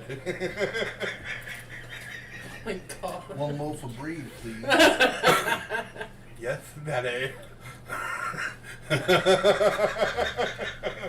The image that just came out of my mind through my mind of the idea of a loaf of breed because of where you pinch off a loaf from. I mean, whatever floats your boat. I think that one would sink the submarine personally, but we'll go there later. And we're just not going to go there. Nobody toss this. Alright, so guess who doesn't get to dodge the roulette this time because the other two rolled? Yes. 19. Cool.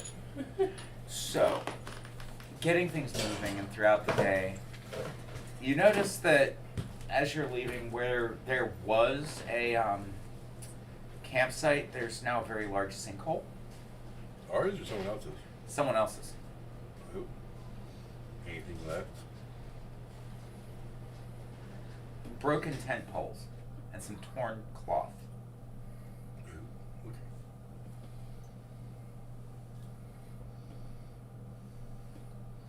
But beyond that, nothing. Unless anybody'd like to make the perception roll.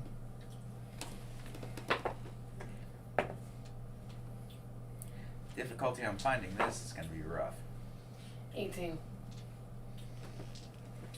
I'm gonna mention what I rolled Are you number 1? twice in a row. That needs Put to go that to dice dice in jail. There's two of them, fucker. Oh, if it's not the same dice twice, then they each get one more chance. I'm not touching it. That's 20. That's a natural 20. Plus my bonus is a +5 because I'm proficient. Well, congratulations. You noticed the diamond in the rough, so to speak, or shall we say the brightly colored purple scale in the sand, sticking out from the side of the sinkhole. There's a scale sitting over there. It's about this big. They can't even see what you're talking about. That's why I'm saying what I see. It's a purplish scale, about yay big, sitting over there in the sand. I don't want to go over there and touch it just in case something's using it as a trap. Give me the number on that. That was a 5. The answer is no. Alright, I'm going in the hole. Going in the hole? Mm-hmm. Okay. I'm smart enough that I'm... Are you looking for the thing that he was talking about? Because you can't see it. No. You just I'm gave looking for the thing that left it behind. It's a ditch. Damn it. Filled in with sand. You do, as you step into the sand, you notice it's softer here than the rest of the oasis now. Like it had just filled something in the last couple hours. We didn't hear nothing when we were getting in the building. Nope. Shit. So the bird's in the hole. The bird's in the hole. I'm not touching down because I don't trust the sand, but I'm in the hole doing the... They're hovering over the hole, over the center of it, So maybe about a how foot off the ground. so how close to the edge of the hole is this scale? It's about midway down the embankment. At the divot in the sand. At this range, Kalora, you can see it. It's rough, very brightly colored purple scale, about 6 inches long, 4 inches wide. Never seen anything like it before. And Kalora actually never would have seen anything like this. Mhm. So I'm not going to touch it. But getting a good look at it, I relay that this is totally foreign to me. But I want to touch it. well, then go touch it. I'm gonna go grab it. Go get it. Alright. So you've got a purple scale now. I don't trust the sand it was surrounded with. If That's you'd like to what make I a was nature check, saying. you can find out if you would recognize what it is. I'm not telling you the difficulty on that because I'm a dick. Nature check? You, No, 6. no clue. You ain't seen one of these before either. I'm gonna tug it in my little pouch on my belt. Go get that on the cart and get ready to go. Yeah, somebody else might be able to tell you what it's from. I could try a nature check, but my bonus is pretty small. Same. Which is odd. Well, you went bounty hunter rogues or ranger, so makes sense. 17. 17? Still no. You're not sure what the hell this is.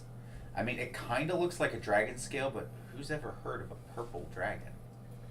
Could I do an arcana check on it to see if it's like got any type of special magic in it? Sure, you can check it out.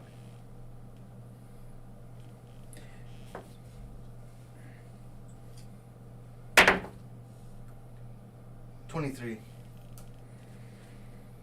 And me. You said that one, not that book. I need to see something.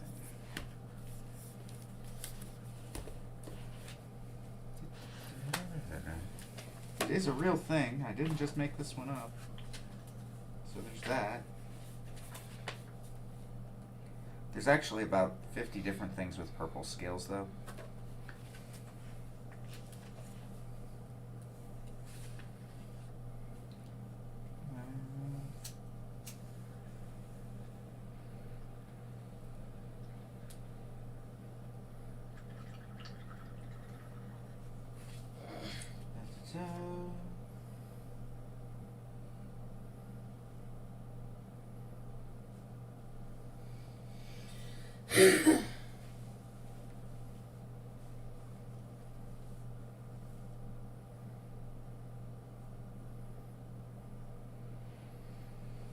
Okay.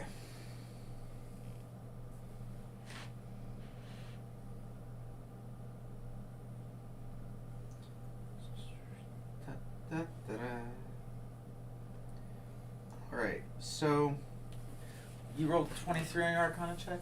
Mm-hmm. This has absolutely no magical properties whatsoever. I had to make sure so that I wasn't lying to you. It is not from an aberration, so that rules out a large number of the really bad things. It's definitely not a dragon scale. It's not even a scale from something related to a dragon, and you're not 100% sure that it's even reptilian with the way that it looks like it attaches. But beyond that, you really don't know what this came off of. DC was 25. That doesn't mean that you didn't notice anything about the object. Right. It just means that to figure out what it is really hard because it's something that's Rare. relatively, yes, actually. So after studying it, I'm going to let everybody know what I've learned. It's not anything magic. Not even sure if it's reptilian. So it's not dragon, it's not any of that. Really, honestly, I'm baffled.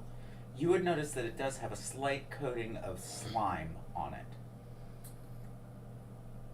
it. Like a mucous membrane. That Inside or outside? Just all over the scale itself.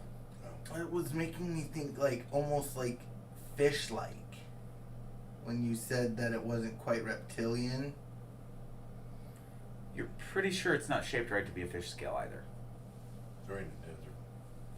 That doesn't mean anything. This Doesn't thing is mean sand anything shark. in this. Sand shark means a whole different thing in this world. Okay. So, yeah, that doesn't mean anything. Sand shark in this Florida, world. one thing. Sand shark in Dungeons and Dragons, shark that lives in the sand and swims in earth. So, honestly, I think we need to take it to someone that can give us that knows more.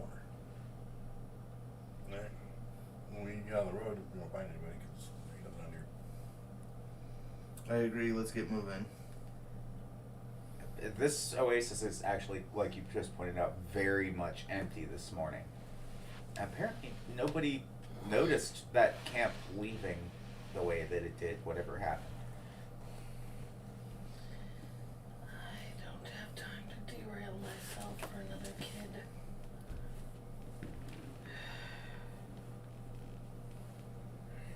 You don't have time to derail yourself for another kid. Mm-hmm. That is out loud from Kalora. Oh. Where did I set my lighter when I came back? I used the stir stick and give it back to you. Yeah, I know. That's why I'm trying to figure out where I set my lighter. Because I just had it. I know you handed it back to me. I feel dumb. No, right there. You're sitting on it. Yep, that's why. Okay, so as you all head out, the roll of the day goes to I got 19. a 19, which makes it a nice, calm, quiet afternoon. Another day of quick, easy travel. How's the weather? Hot. You don't roll for the temperature today. Oh yeah, you're right, I didn't. That's a terrible thing to remind me. No. I feel like it's something we need to know. Actually, about an 83-degree day. Another mild day. Yeah. For a desert. I just need We to need know. to make our way through this desert before it changes its mind. Well, yeah, I want to make sure I know the temperature of the day just to make sure that if I need to stop more. Those particular storms that we had a problem with before, they're cold day and hell type things, yeah? Technicality style. Uh-huh. So, the wind ever turns cold, Kalora's gonna be noping the fuck. Yeah. Alright. So as the day wears on, now the only thing that you do see is another bent wagon wheel same one? An abandoned aristocrat's carriage, and a set of footprints heading off into the desert. Onto the sand? Yeah. No, I'm gonna just keep going. I'm gonna give about 100-yard flight. But that's it.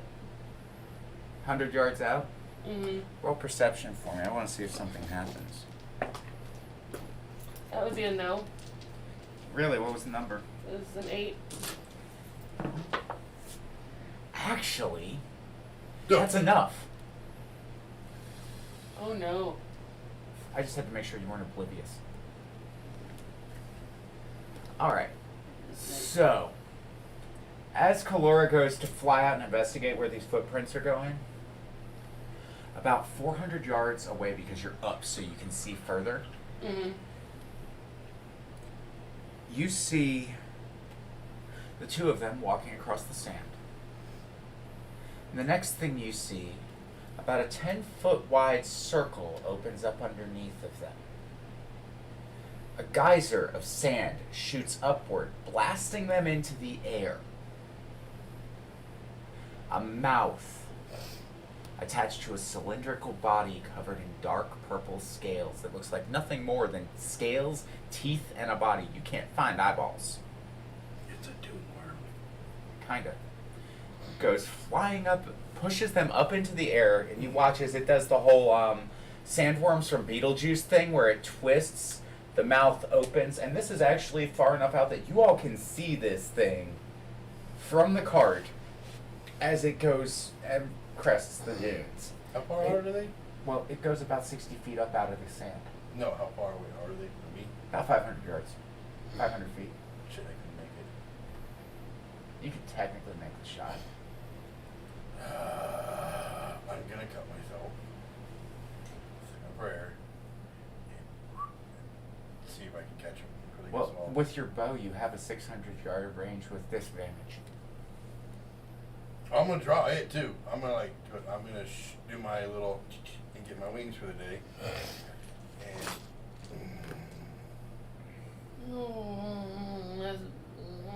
And You now know what that scale goes to. I don't want to be next, so if y'all need me, let me know, but I might hang back here by the horses. Okay, I need the two of you to make an insight check on that one. Yep, you and Torin and Kalora. I need an insight check. 18. 19. You all both get enough insight from watching Ronin go, oh, hell no. I mean, you've seen him kind of ready to turn tail and run before, but you were a little uneasy about this in the first bloody place. You were. Trust me. You just watched it eat two people like they were nothing. Granted, they were wriggling nobles, but... And Ronin going, nope. Both of you come to the realization you might have the right idea in staying in the cart, and then it occurs to you that this thing has no eyes. That's why I don't want to walk on the sand. They can get to it because they can fly. If I walk on that sand, I am fucked. You're right. And it also would occur to you that the stones of the road keep the sand from vibrating. So it doesn't transmit the vibration to where we're at. It doesn't translate the tremor sense. It's a dude. Oh, you're going for fucking more tremors? Oh no, tremor sense is actually an ability that these things have so that they can sense things without. It's like blind sight. Yeah, I know, but you're like the fucking things with the tongues that come out and get you from tremors. We're like dune worm with just the teeth. Dune worm with just the teeth. Oh, okay, well then we can blow that. I mean, It's about 150 foot long dune worm with just the teeth that can burrow under. have I had loose about a ground minute like- out of combat looking at this thing? Yeah, easy. Alright. Chill. I have a Molotov Chill. cocktail. Yes, you do. I warned them. Using my Know Your Enemy ability, I would like to know what its AC is compared to mine, which is an 18. Equal. Okay. Anything else you'd like to size up? No, I think I know enough about things that are that big to. It's as hard to hit as I am. And it's not because it's hard to hit, it's because its hide's that thick. Yeah, with really big things, it's actually not that hard to physically make contact. Yeah, but I was just gonna like drop a Molotov down his throat while I was trying to eat something. Well, it goes up, grabs its meal, and goes back down. And you're now over another divot like the one at the Oasis. I'm telling you guys, this isn't our fight right now. Let's just keep. You hear Ronin yelling this from the road. This isn't our fight! This isn't our fight! At this point, it's not. They were nobles. They had guards. They had people. They did their own You thing. weren't there? No, they didn't! We killed them! They're the dipshits that was the honeymoon couple. That's why I took off like shit. Felt kind of bad, but then again, you would have to admit they'd be kind of stupid to go off the road. They were drunk as shit when we met them. I'm just assuming they're drunk idiots. Yeah, but if I fight too long in the air, I'm gonna take points of exhaustion. From the weight of your weapons. I'm saying, guys, let's move on right now. Yeah, no. And then you get disadvantage.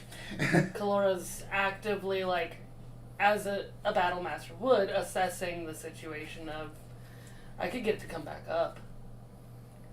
I could do that. No, I can't stay in the air that long. You're also relatively sure that if it gets you in its mouth, you're not coming back. Yeah. And I double back and land. And that you have the best chance of survival out of any of the three of you. Hmm? I circle back and land and go over to the cart and see what I can get from it. The Noble's cart? Mm-hmm. 5 or 6 bottles of expensive perfume, 3 pounds of tobacco, Ooh. 4 bottles of Master Craftsman's wine. You might want to be writing this down. Because you have whatever you grab out of this, because it was very well stocked carriage until it broke. Again. We fixed it. Was it the tire we fixed or was it a different tire? Different one. It's not our fault then. I don't feel so good. No, that boy can't drive for shit. I know. And they were drunk. They wandered into a desert on their own when they shouldn't have. And got eaten by a giant purple worm. And got eaten by a giant purple worm. Do we find any... Ooh, do they have any other chests? Yes, there's actually there are several very large locked chests. How about we just fix the wheel, take this whole damn cart with us, and have it be pulled by the 2 horses that are at the end? Mm-hmm. Hey, Ronan, make an insight check for me. Where are their horses? They were attached to their cart. There's 7 of them. Oh, damn it. Those were really nice horses. From the 17. 17? You would notice that most of the metal lining this carriage, most of the walls to it and everything, this is obviously a royal's transport carriage. The entire thing is made out of thin plate adamantine. It will wear your horses down. And it's carrying about 20 different royal crests on it. Or different pieces with a royal crest marking on it. You know, like the French used to do with the fleur-de-lis on everything so that you knew it was French? Same difference. Can we pop off any of the markings? You don't want to. Yeah, no. You don't. You are completely capable of doing so. I just highly advise against it. Look, you already sold our souls to Tiamat. Don't have royals coming out, nobles coming after us. No, I'm just saying. Oh, you guys already have that going on. Yeah, we. No, more of like if we could maybe, you know, because someone threw out someone's name and that didn't go well.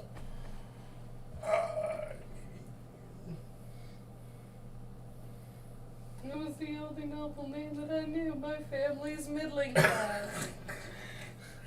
At best. I just say we get whatever we can fit in our cart off this thing.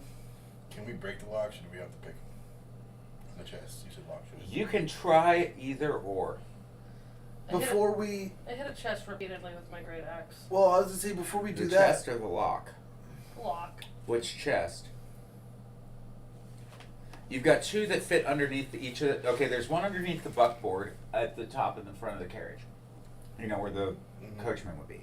Then there's one underneath each of the passenger benches on the inside. How big are those?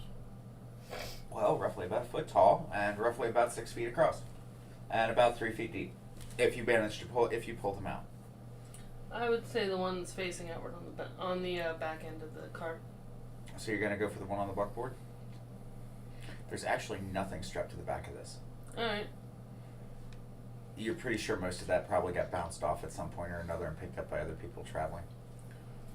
I'm gonna grab the ones from under the seats and pull them out. I just go up to one. Okay, I need you to make a strength check. I just go up to one that has a lock exposed, and I pull out my lock picking tools from my thieves kit. Oh, the locks are all exposed on all of them. Which you're going for the one on the buckboard to hit it? Okay, go ahead and roll to hit. That's an 11. Your axe comes down, hits the metal rungs to this, and glances off. 20 Next. with the bonus 22. 22 No, to... 25. Alright, so you managed to, yes, pull the first one out. This thing weighs a lot. You're not sure what's in it, but it's heavy. Does it look like the metal we fucked with earlier? I would know Nope. what Dan Manting looks like. Yeah, no, this is like standard iron. It's just heavy as shit. It's a heavy-ass iron lockbox. What kind of locks on it? A very nice one. Well, so which ones can I? Do you want me to try picking that lock? You can try and pick any lock that you want. Yeah. So I go up to the one that he just pulled out, and I try picking the lock. Alright. And that would be a sleight of hand, right? Correct. You get advantage on it, though, because you're a rogue and you have proficiency with lock picks. I got a 16. Oh, cool. You actually do not manage to pick this lock. I don't pick it. Not at a 16 on these. They're nice locks. So I get advantage. I get proficiency on this. You get your proficiency bonus plus your dex bonus because you're proficient with... Well, no, you get... It'd be my sleight of hand, which is my Yes, dex you do modifier. get your proficiency bonus in this particular case because you are proficient with lock picks. So I'd get a +3 on top of my dex modifier.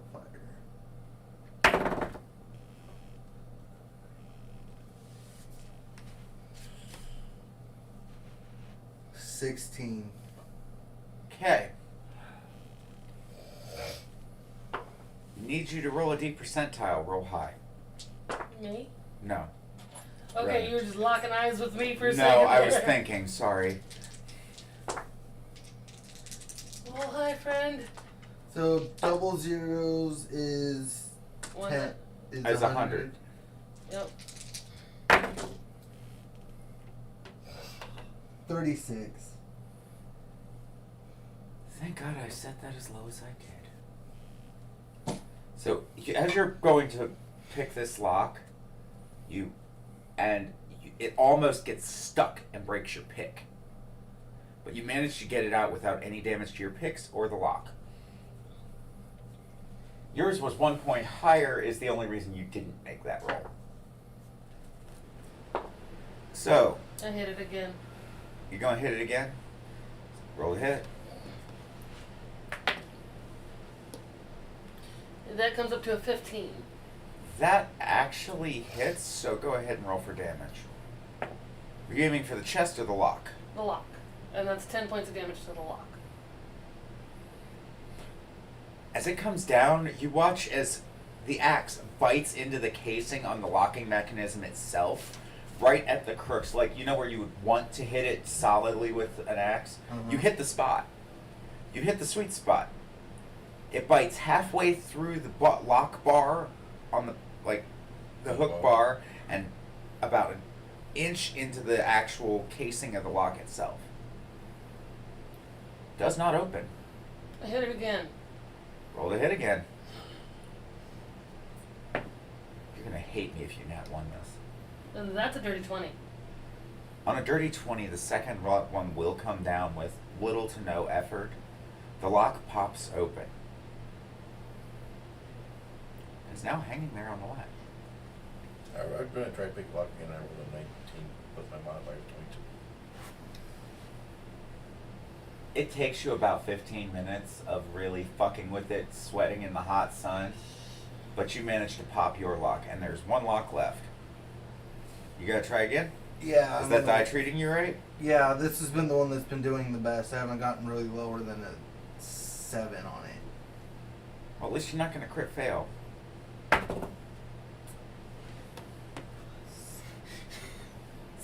18.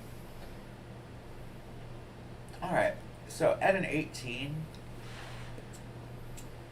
you don't fuck the lock up, but this just seems a little bit beyond you. I need to get better lock. Want me to hit it? You hear Kalora call down from the buckboard where theirs is hanging wide, or their lock you heard shatter, going, want me to hit it? No, About I got that this. time you hear me yell, "No, I got this," and I cast Acid Splash on the lock.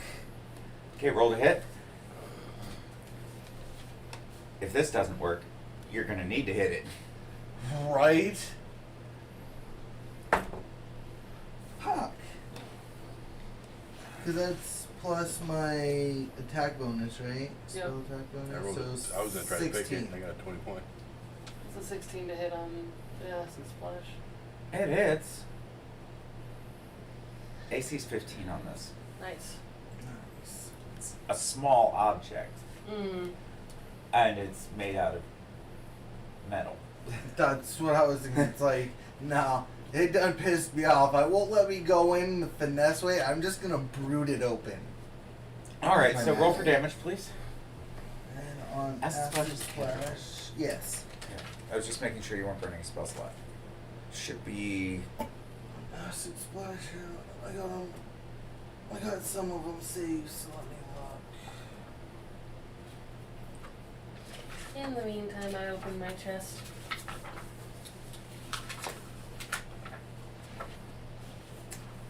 Okay. Just like that. As you open it up, you see something that you don't really think about very much. You see gold and silver and some candelabras made out of gold and silver and a platinum holy symbol of Palor.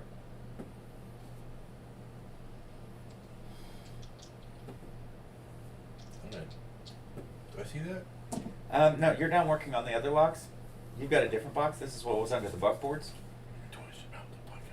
There's a... You're not quite sure how the hell it managed to fit itself inside. It looks like a great axe, only halfling sized. Mm-hmm.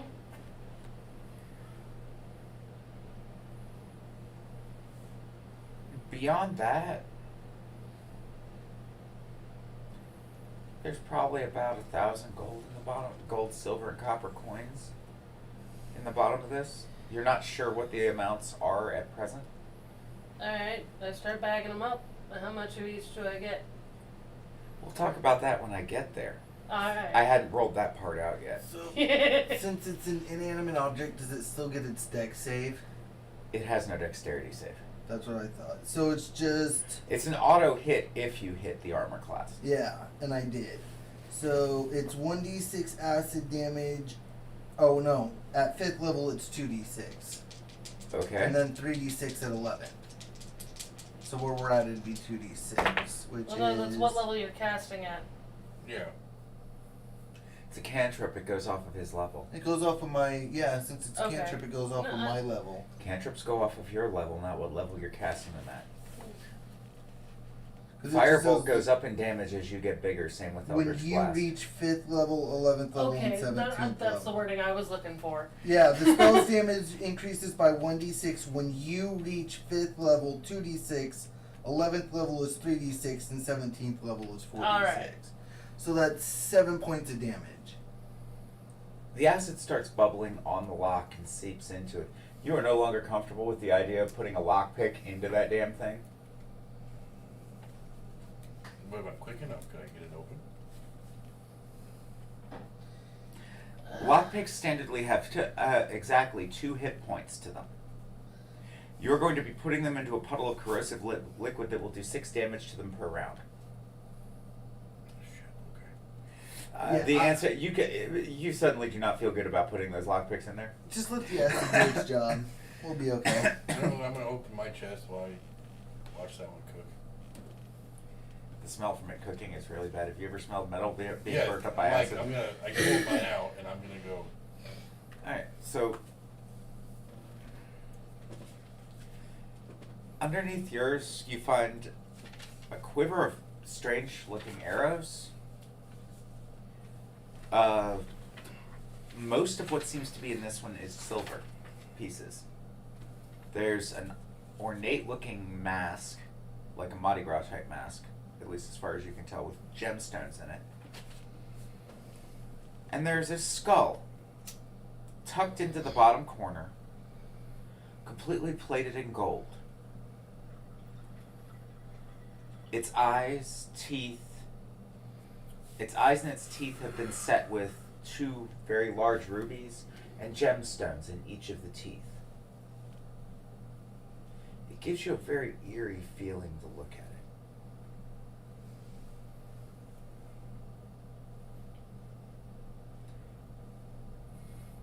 And after sifting through this, the other thing you find would be it's a dagger, you think? The blade, you know what a kukri is, right? Yeah. You find a kukri, the best thing that your character would know it to be defined as is a dagger. Does the same damage as a dagger, flies the same as a dagger, as if you throw it, etc. It's basically just a dagger under a different name for a different culture. Okay. Mm-hmm. And then you hear it drop and clatter with a sizzling sound to the ground as the last one pops. The lock? Yep. Chris, your box is no longer locked. Awesome. What you doing about it? Like, is the acid still eating away at Nope. it, or? It's dissipated at this point. Okay, so I just walk up, pop the lock off, and open it.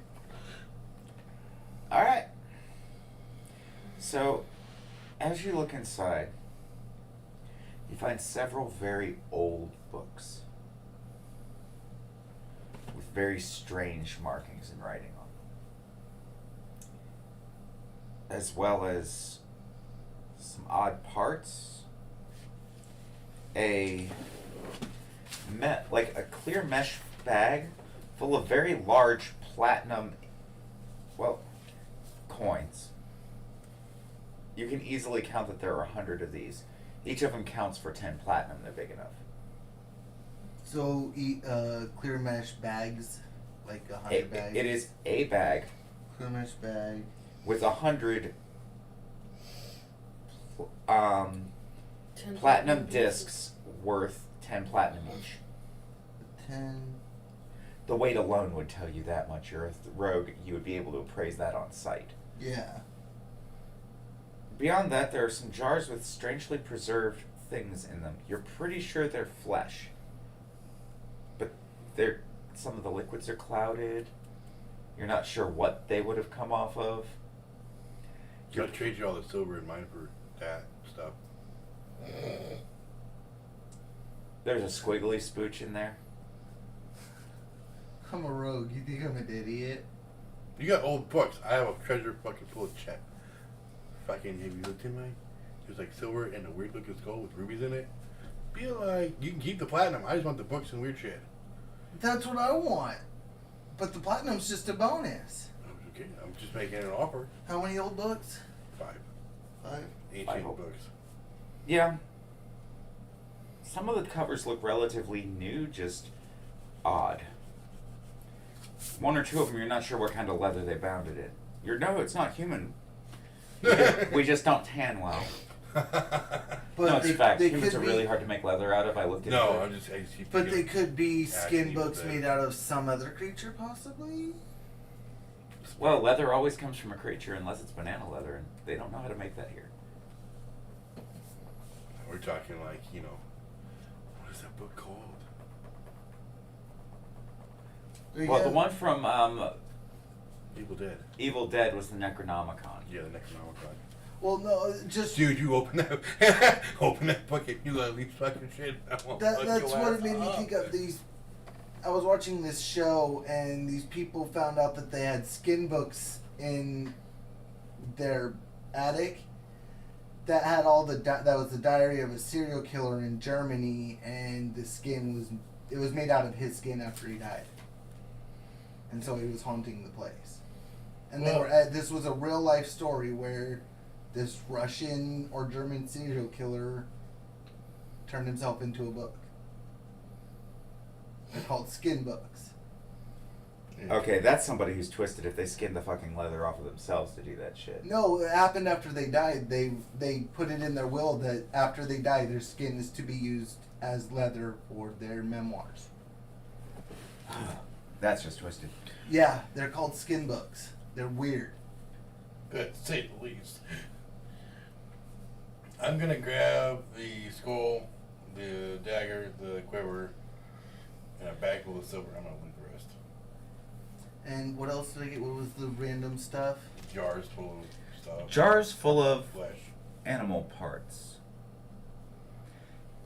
And I need you to make a wisdom saving throw for me, please. So 5 old/odd bugs, jars full of animal bugs, and clear mesh bag with 10 platinum discs. Or 10 platinum. 19. You're good.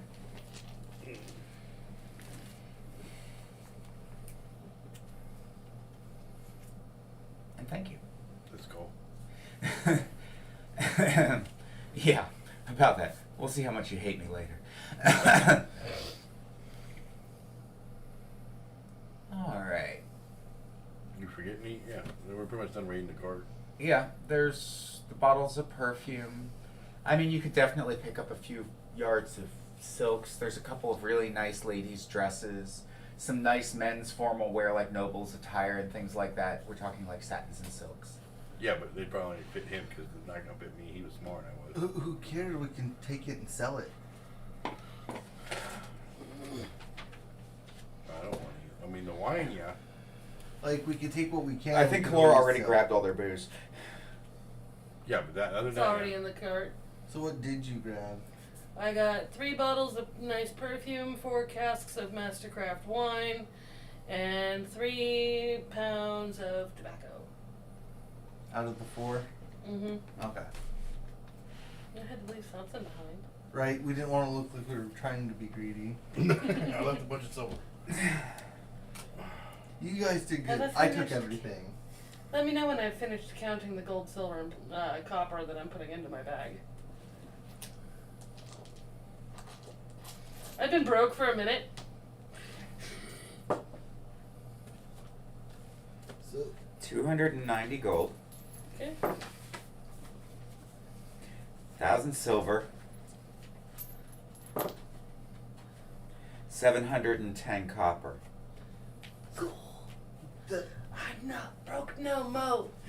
can I spend those giant copper pieces or platinum pieces as just regular platinum, and I could get change for If you it? pull one of those out and show it to somebody, they may tell you they can't make change for it and ask you if there's anything else you'd like to buy. But yes, it'll still technically function as currency. It's just it's what they would call a large platinum coin. Yeah. Something that's only used among the aristocracy.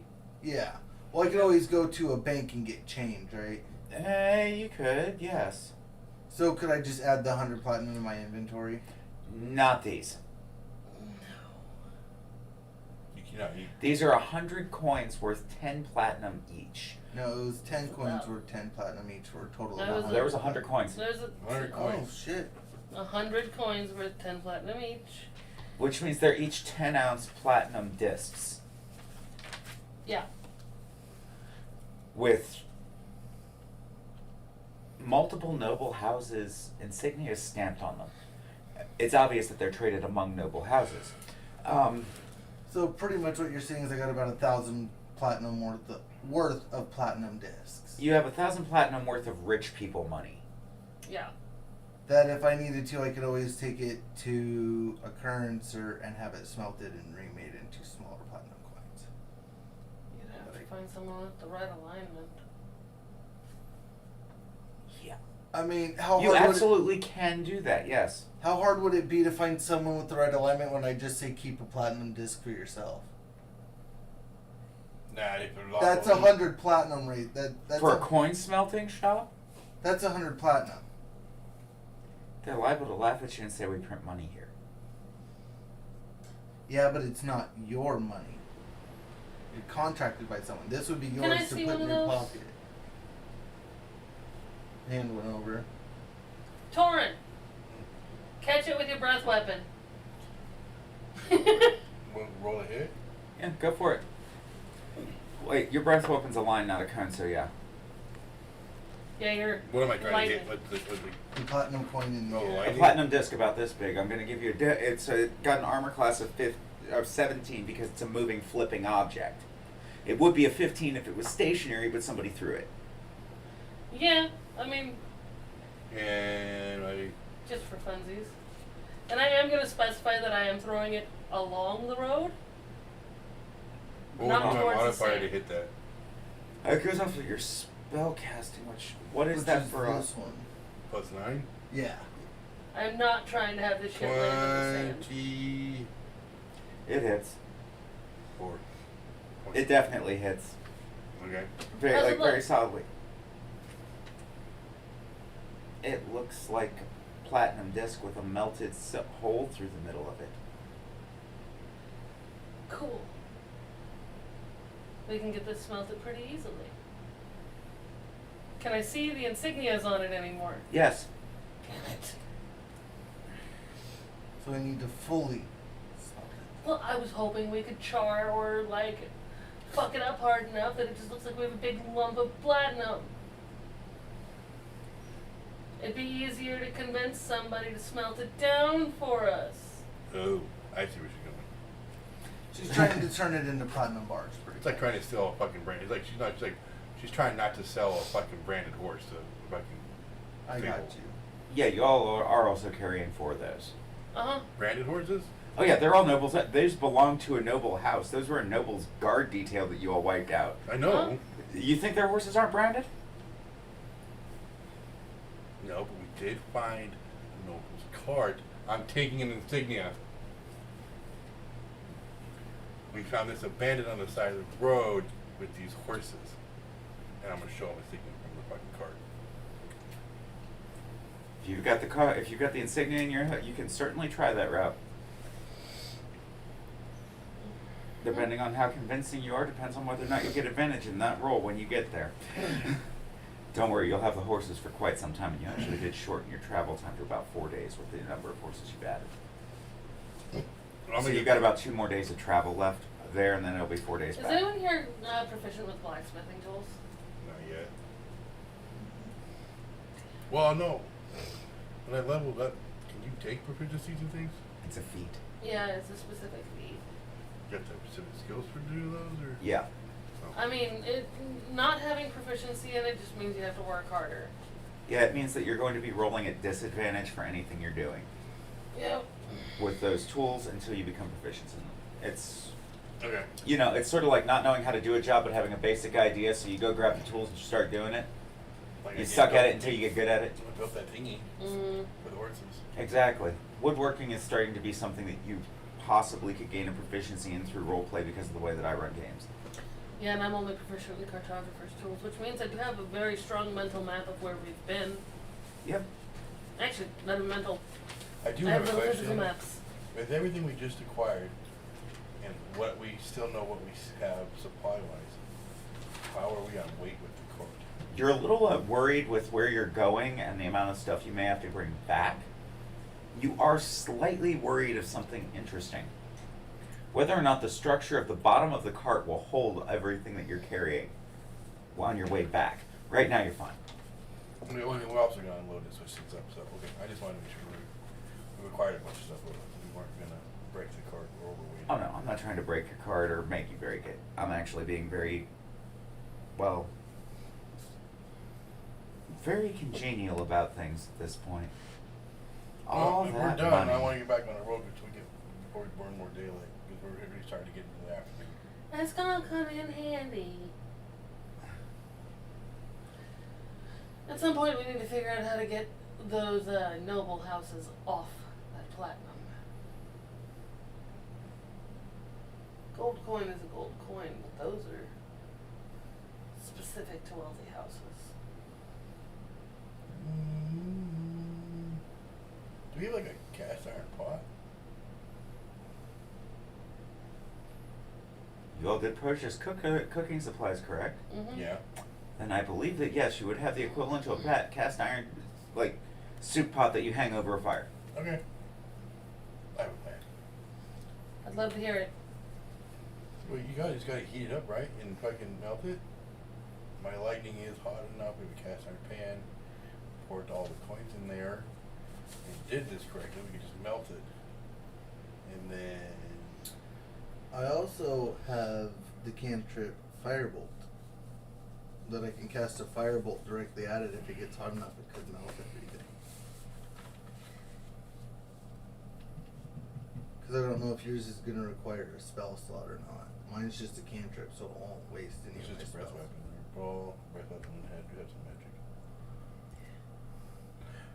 magic. We stop for the night. We'll tinker around with the coins some more. But I feel like we should get back on the road. I agree. Alright.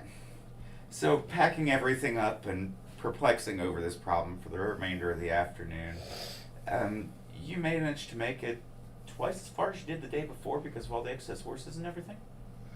On our way, when we first get going again, Yeah. I stop and pick up the coin that got charred the hole in the middle of it because we I could picked still it melt up it. to see if I picked it up to see if I could see the noble houses. You got it back.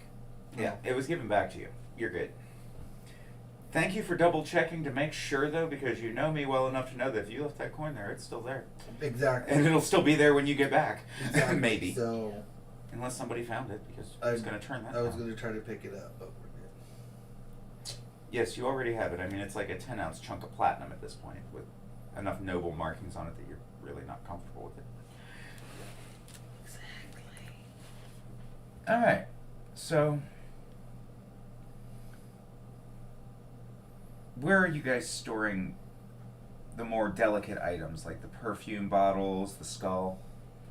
I would be putting those in the cart with the probably nestled in between softer things. Well, how much room do we have in the cart? Plenty. Why don't we just grab one of the bigger chests and put the more important items in that? We don't need a lock at this Well, we have point. plenty of chest space of our own. Why would we add more weight? Well, I didn't know if we had plenty of Oh, we have spare plenty. space, so let's just add them to. We just offloaded a bunch of that basilisk meat. So let's just add it to some of the chests that we already have. That way it's secured and we don't have to worry about. Sounds I'm good. gonna take the skull and I'm gonna put it in my backpack. I'm gonna like wrap it and take it in my bag so it's secure in my bag. Okay. So, I need you to make a perception check as you're wrapping it up.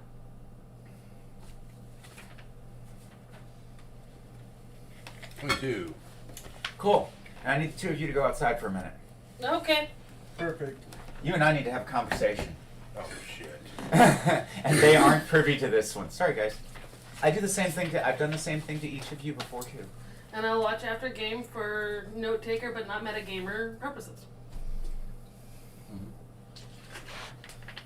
Because that's the note taker's job. Now you'll forgive me for not being willing to go outside without a coat. Oh, shit. It's like 20-something degrees outside. If you went out without a coat on and you're not like Thomas, I'd be thinking you're crazy. Or pudgy.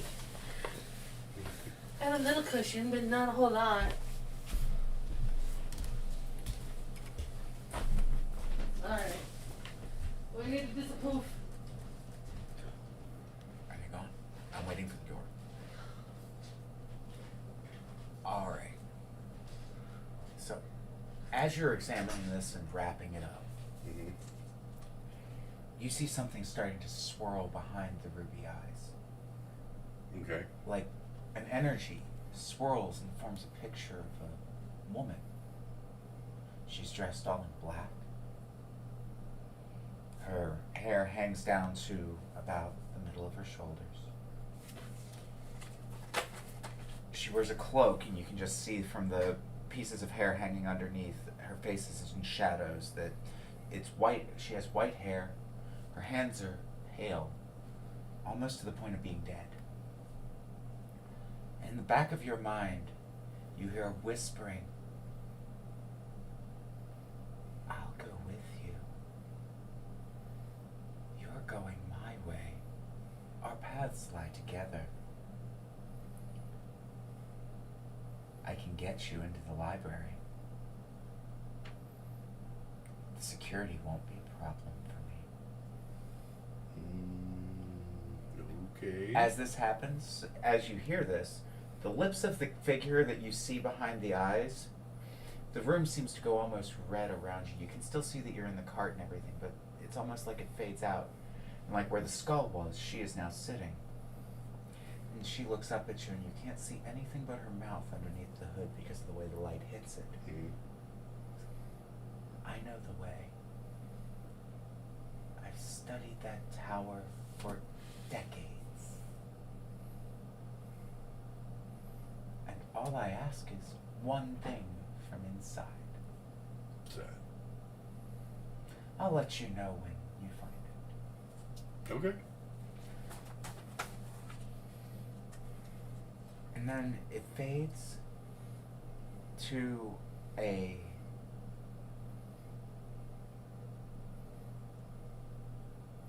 the figure fades and everything goes back to normal. And the last thing that you hear out of her is, "Don't let them know.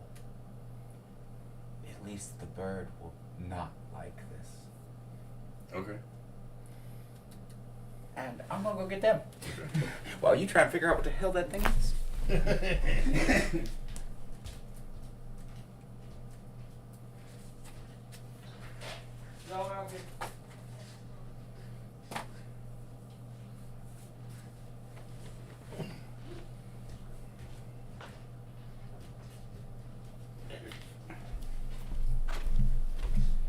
Alright.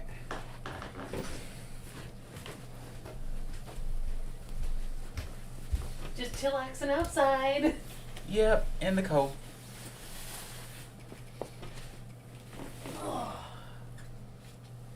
Because, yeah, sometimes the rest of the players don't need to be there for that. Right?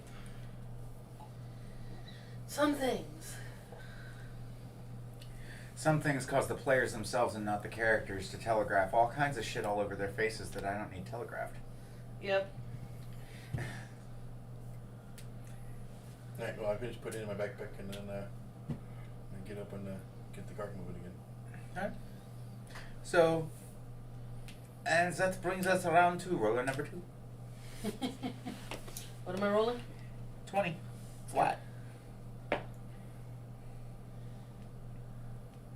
9. She just rolled for her afternoon, didn't she? Uh-huh. Son of a bitch. Me. Bring it on. At least I'm rested this time. Great. As soon as it rolled a 9, we were all just like, Well, I'm whooping something's ass tonight. even if it was a survival check, it still would be a 9 because I don't have a bonus.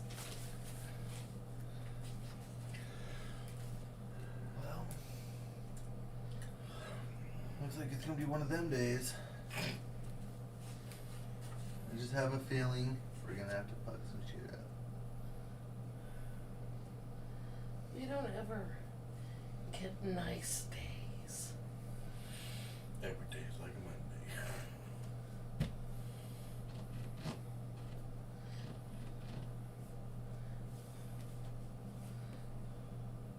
Shadows start circling roughly around midday.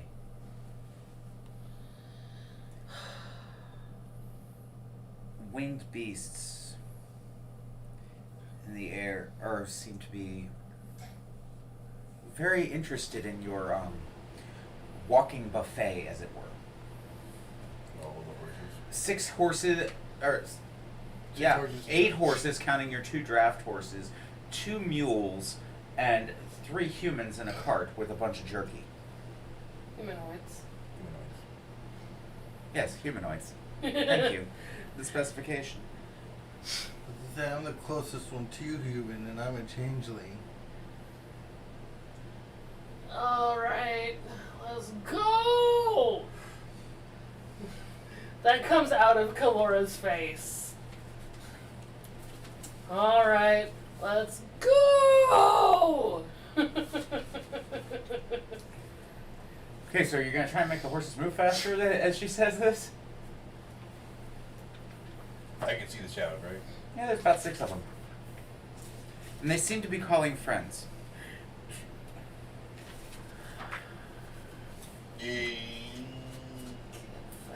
Shit, yeah.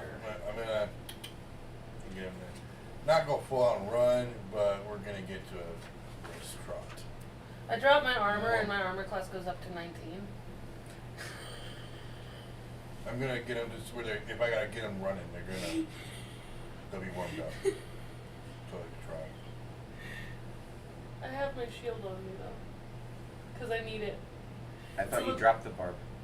No, it's the arm buckler. No, but I thought you dropped the barb. My armor class was 19 from the get-go. I put on armor to make it smaller. Oh.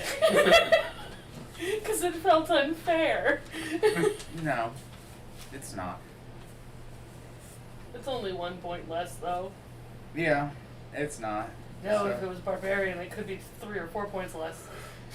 Right. Alright, so you feel, I need you to roll animal handling. See how well you can keep the cart under control as you're accelerating. You can feel it start to jolt. Yep. 17. 17, you're good. The horses respond to you like they're starting to really, they've gotten to trust you. You take care of them, you water them, Baby you them look every out for day. them. Yet you baby the shit out of those horses. I do. Like legitimately through roleplay, you have actually been babying the crap out of those Well, horses. I so had they respond well to how you. I learned to deal with horses. That's something I can do every day. Especially they've been working. Killer gives them the occasional ass scritch and loves on them, but then also occasionally pranks the fuck out of them. Exactly. So you're kind of a gray area, but Tori, they love.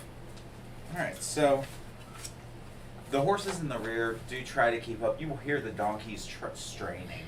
They are braying because the horses pick up pace, and a donkey just ain't quite as fast. Mm-hmm. Yeah, but I'm not trying to overwork my just picked up the pace, just get them warmed up. If I need to run them for a short period, they'll have. Yeah, so you're doing pretty good, and they do pick up to about a decent canter from the trot that they were moving at, which was just a nice leisurely pace to get you there safely. I get myself about a foot above the cart. You get what? I get myself airborne about a foot above the cart. I'm not trying to get too far away. So you're about a foot above the cart. Okay, they're about 25 feet up. I just want to be already airborne in case I need to move.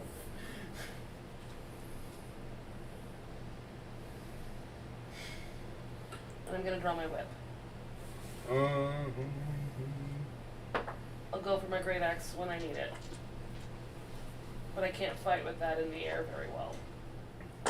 You hear that weird shrieking sound of a carrion bird, half mixed with the whine of an elk and the giggle of a hyena come from these things as they seem to chitter back and forth between each other. The whole grand whopping group coming to a massive 12. Okay. What would I have to roll to see if I could keep the horses steady and knock an arrow? That would be a dex check to be able to hold onto the reins with a leg or something unless you tie them off.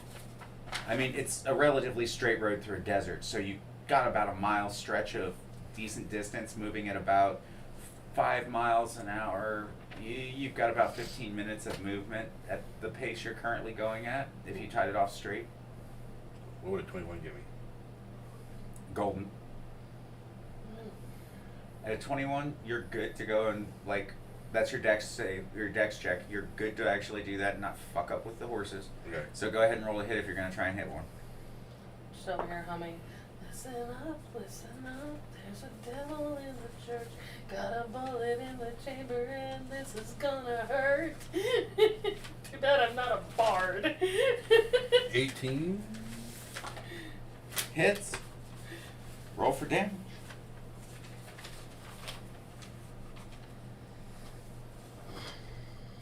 Can I get a player's handbook, please?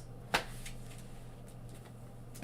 want to double check a couple things. D8 is the. Diamond shaped one. Yep. The one that looks like a fluorite crystal.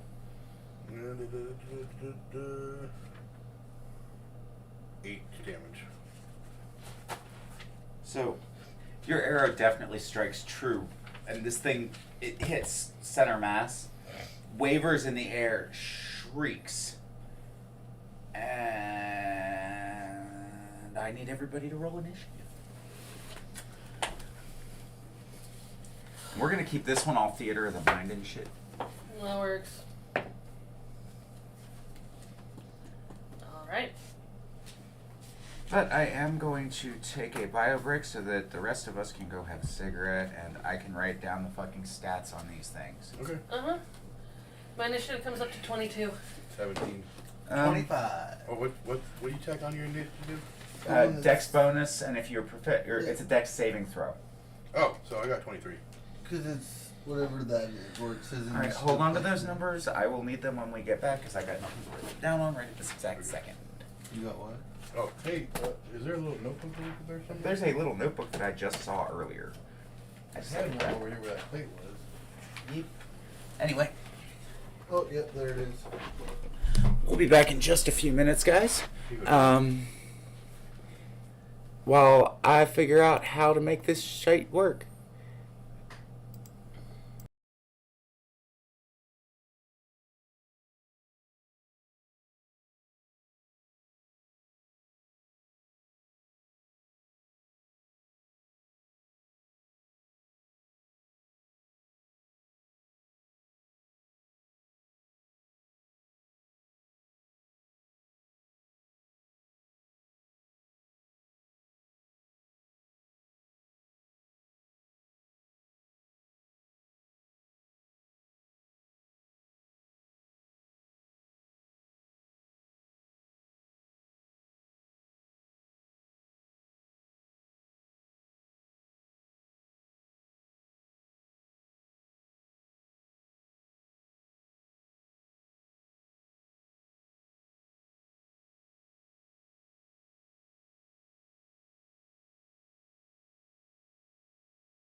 We are back, and I've got all the math set up, so without further ado, and with the cat taking over my job, She's like, nope. Go on. tell her she's taking over my job, and you see what she does. She's smart kitty. She ran. All right. Ran away. So, with the initiative order all locked away, initiative, for those at home who are watching and monitoring how fair we are keeping things, goes as follows. Ronin will go first. Torin will go second. Kalora third. And these things will go last. All 12 of them. Fun, fun, fun. Kalora, you are a foot above the actual card itself at this point, so you are technically the closest target. Uh-huh. Ronan, you have half cover behind Kalora because of her wings. Okay.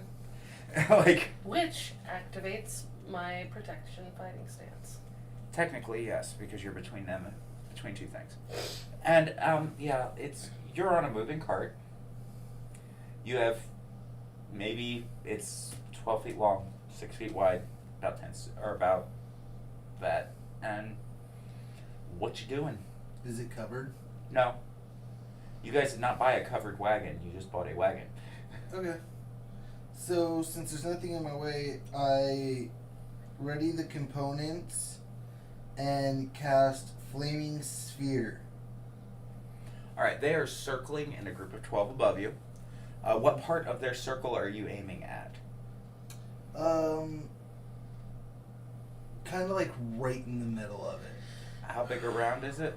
It is a 5-foot diameter sphere of fire and Okay. an unoccupied space of your choice within range. So just like an unoccupied space between two of them, like right in the middle of the group. Okay. So, have you ever seen buzzards circling? Yeah. That's how they're circling, and there's 12 of them about that kind of a spacing. Okay. So, what if you were looking at a ring of things circling like that, some high, some low, but all genuinely in the same area?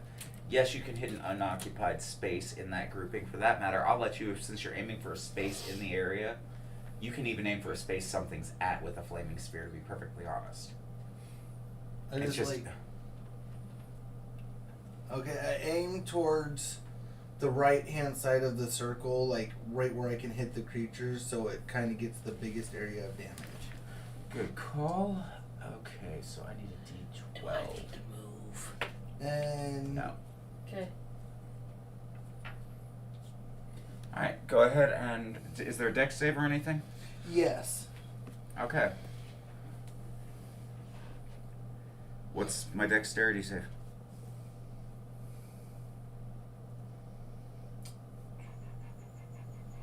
it just says 630 saving throw. Okay, so it goes against your spellcasting modifier, or your spellcasting DC. Yeah, my spell save DC.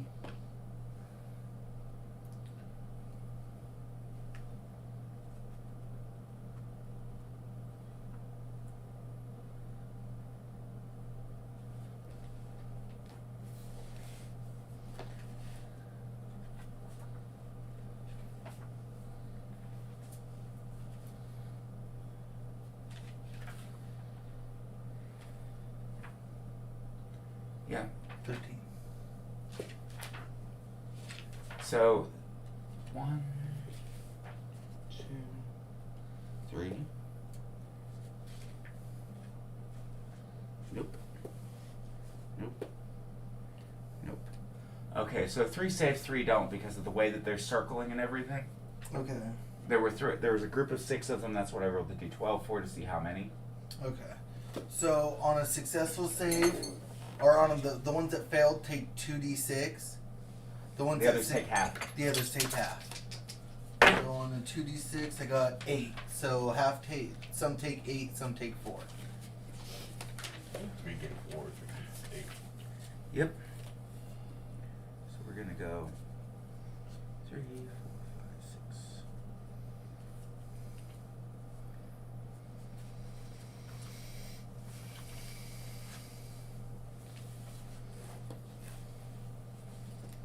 So much math. And those get 8.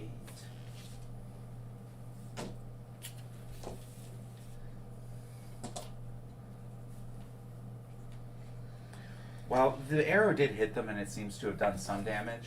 Comparatively, the fire seemed to do far, far better.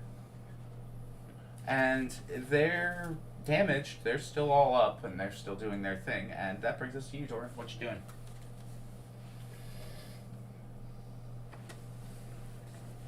I got the reins strapped to the barn in front, so the horses don't go nowhere. You've got, to be perfectly honest, you've got 150 rounds before you need to untie those, and there will be a turn in the road. Okay, so How does my thaumaturgy hit harder than my axe? I just added my spellcasting number. I get a +6 to my attack modifier for spells. How are the gods? I just found that funny. So they're spinning in a circle like this. They're circling like buzzards, yes. I'm gonna launch myself because I have my wings up in the air, so where I'm at the same level as them. They're 25 feet up, so how much of your movement does that take? 9 1/4. My wings. Yeah, you're at 120 on your wings, so yeah, you still got 100. You've still got 95 feet of flight. Yeah. And then, if I remember correctly, do a Dragonborn or in which book? Player's Handbook. They're right here. Yep. Last race, I believe. They put them in a weird place. You'd think that D would be at the very beginning, but no. Mm-hmm. It's because they're a rare species, I think.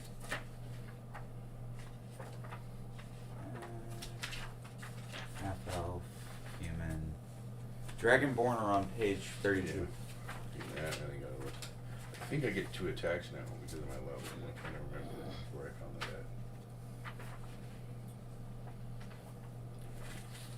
that at. That would be under Ranger.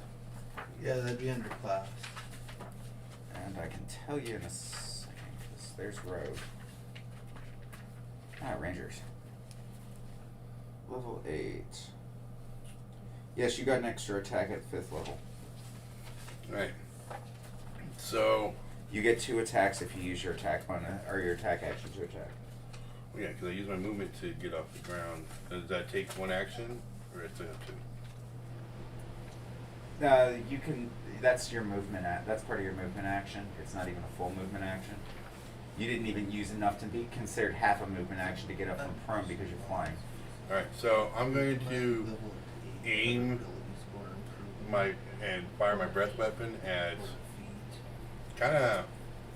If they're circling like this, kind of aim it like one of the corners ish. Like so, there's a circle like this. Yeah. I'm gonna aim to kind of hit. I feel like this, but kind of cut through it.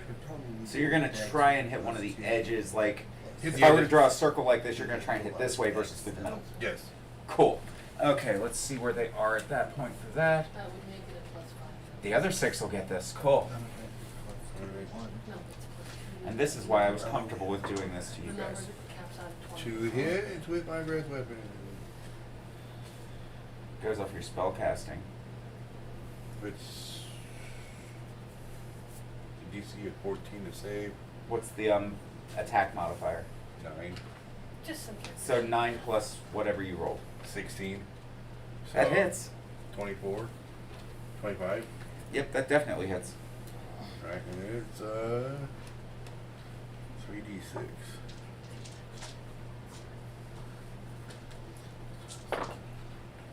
9, 12.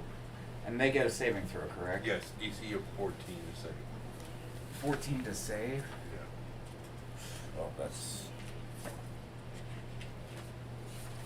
not great, but not terrible. Not really magic. Did not save 1. Natural 20, that one did save. That one saved at a 15. That one natural 1. We're gonna call that double damage. Okay. So one takes double. So 2 saved, 1 takes critical damage, and the others failed. So 12. 12 to 2 of them. 24 to 1 of them.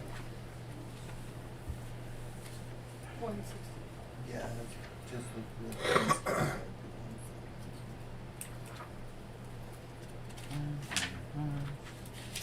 Can I tell if there's one of those teams to be like the leader of the flock? That's my recommendation. A Constitution saving throw. Yes, you could if they had one. Yes, he's fine and still up.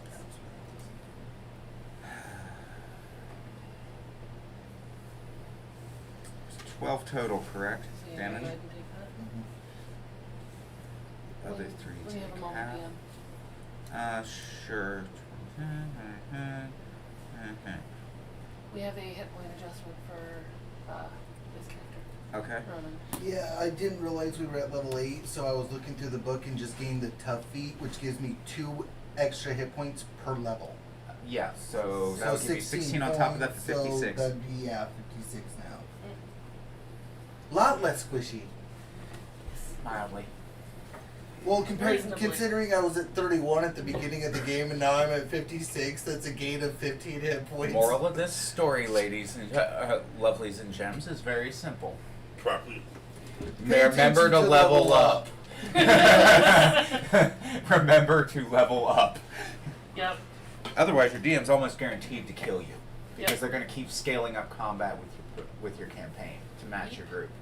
These guys are not a high challenge rating. There's just a lot of them. Mm-hmm. Thank you to Jenny D for the inspiration on how to make this combat go down so twisted. Seriously, she taught me all about the idea that more is sometimes better because an overwhelming horde of peasants is still more than the average level 20 can hit. If you've got 3,000 people coming to stomp your ass, I don't care who you are, you're getting your ass stomped. Yeah, that's a get out of dodge situation.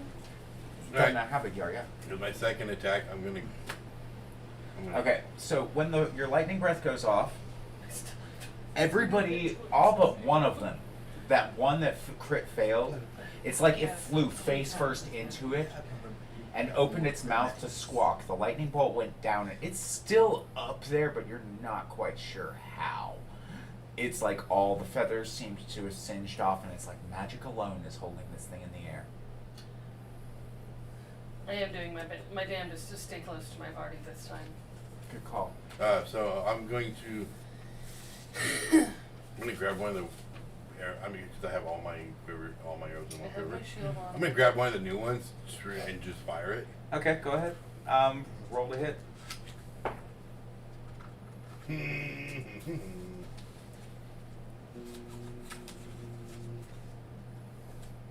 $15. Hits. So I just use the standard 1d8. Yeah, for just now, then hold on a second. So 8. Alright, now I need you to roll another 2d8. 4, 10, 18. As you draw back and fire your arrow, it releases and hits. Which one were you aiming for? Whoever's closest one to me. Alright, that would be that one you first pegged. Okay. So, as the arrow connects, a web of lightning explodes around this thing. Oh shit. I'm thinking, oh shit. And I need you to roll 2d4 as well. Ever seen amplified arrows of chain lightning? 7.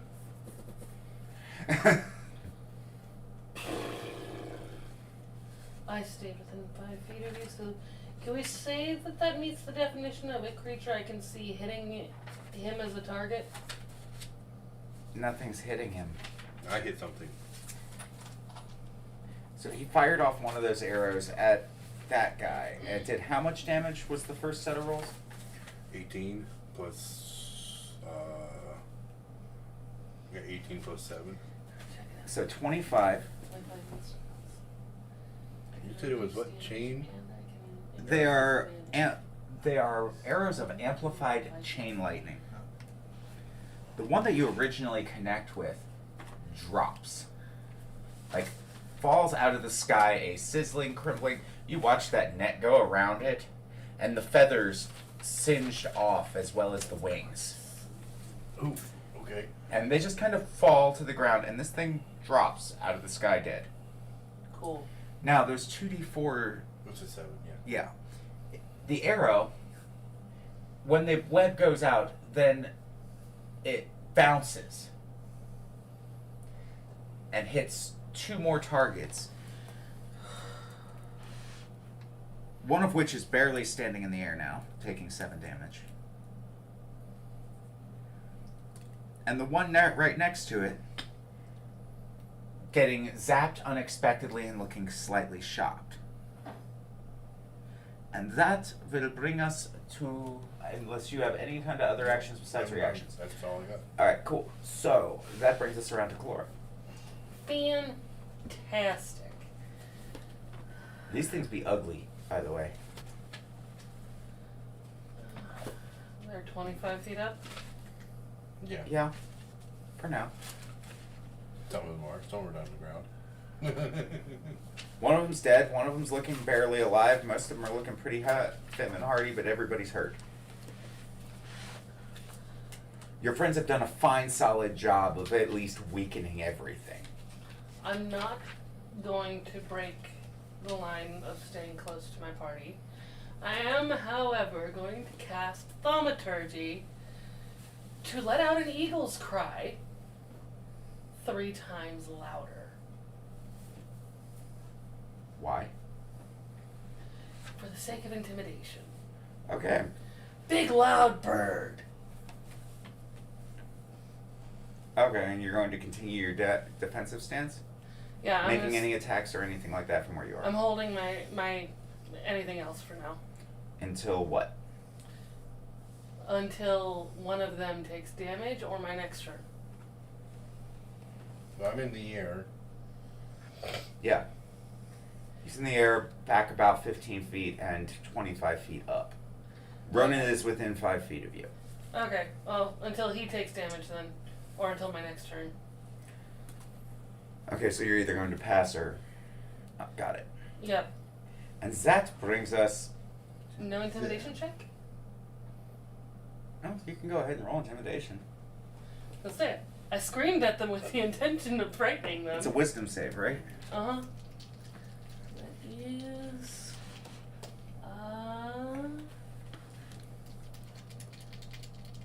15.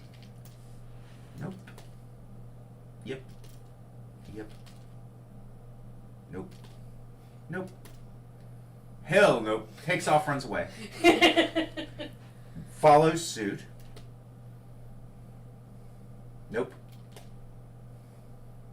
Nope. Nope. Nope. Nope. Runs away. Okay.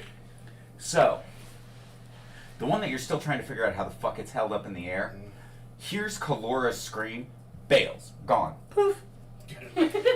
Nope. That's not food. It noped the fuck out. The 2 that looked like they had had the most damage that were right beside it, seeing this one split and being slightly demoralized, also peace out. While they could have stayed and fought, just wasn't happening. And now you're down to 1, 2, 3, 4, 5, 6, 7, 8. 8 out of 12 is not bad. No. And now, for that moment of faith, it's their turn.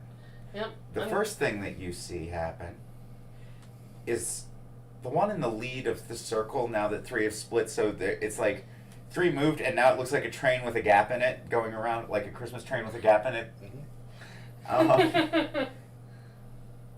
It screams back Okay. and takes a dive at you. Alright. I have my bonus attack. Yeah. But I You can do. use as a reaction. Yes, you can.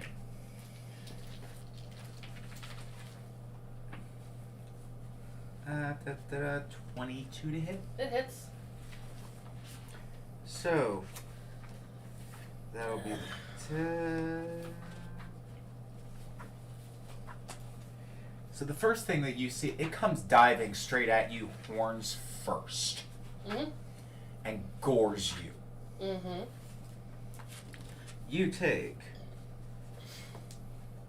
7 plus 4. You take 11 points of piercing damage. Okay. And then it reaches up and attacks with its talons. 11 plus 16 to hit, misses. Miss. Its talons manage to scrape off of the hilt of your off of the haft of your axe. Haft, not hilt, it's an axe. And it bounces back away from you. No attack of opportunity. No reaction. It has flyby. So it graze, miss, goes on. Fair enough. The next one. I can do this all day long. Tries to follow suit and runs heavily into the broadside of your axe head. Ka-ting! Shakes it off with the first one, goes in for its claws, nat ones that shit, and gets all tangled up and hits the dirt.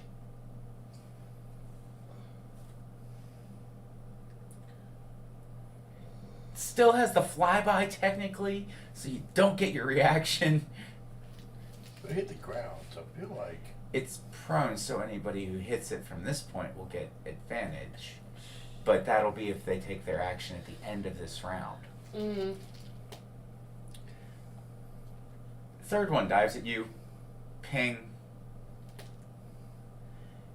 22 with the claws. So the talons hit, and it just kind of grabs onto you and pins your axe to your chest. Mm-hmm. And starts flapping and beating against you. And you take a grand whopping. And it's not really that whopping. That can't qualify as flyby if it's latched No, on. it can't. It only gets the flyby if the first attack hits. So.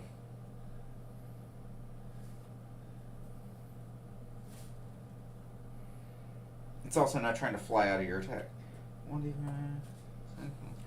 So you take a whopping 9 points of damage as its claws bite into your flesh harshly. Okay.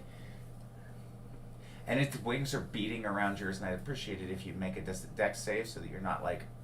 You're trying to stay a foot above the cart, it's hooked onto you and doing this with its wings at you. 12 plus 2. It's a 14. You're good. Mm-hmm. I'd set the DC at that for a 10 with your strength mod. And that brings us to... Well, shit, that was 3 out of them. I still got 5 more.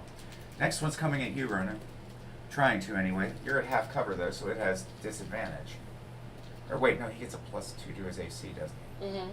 Yeah, you're at... So what's your armor class? 16. So it's an 18 for right now. So first one comes down, and Kalora's defensive stance, because you're so close, gives them the ability to basically block things that are coming at their partners in crime. So as much as you thought that Kalora doesn't like you, you watch this thing coming straight for your head, and the next thing you know, it's biting onto the haft of her axe and being pushed away. Second one comes down, rolls 17, so just misses you with its claws as it tries to recover.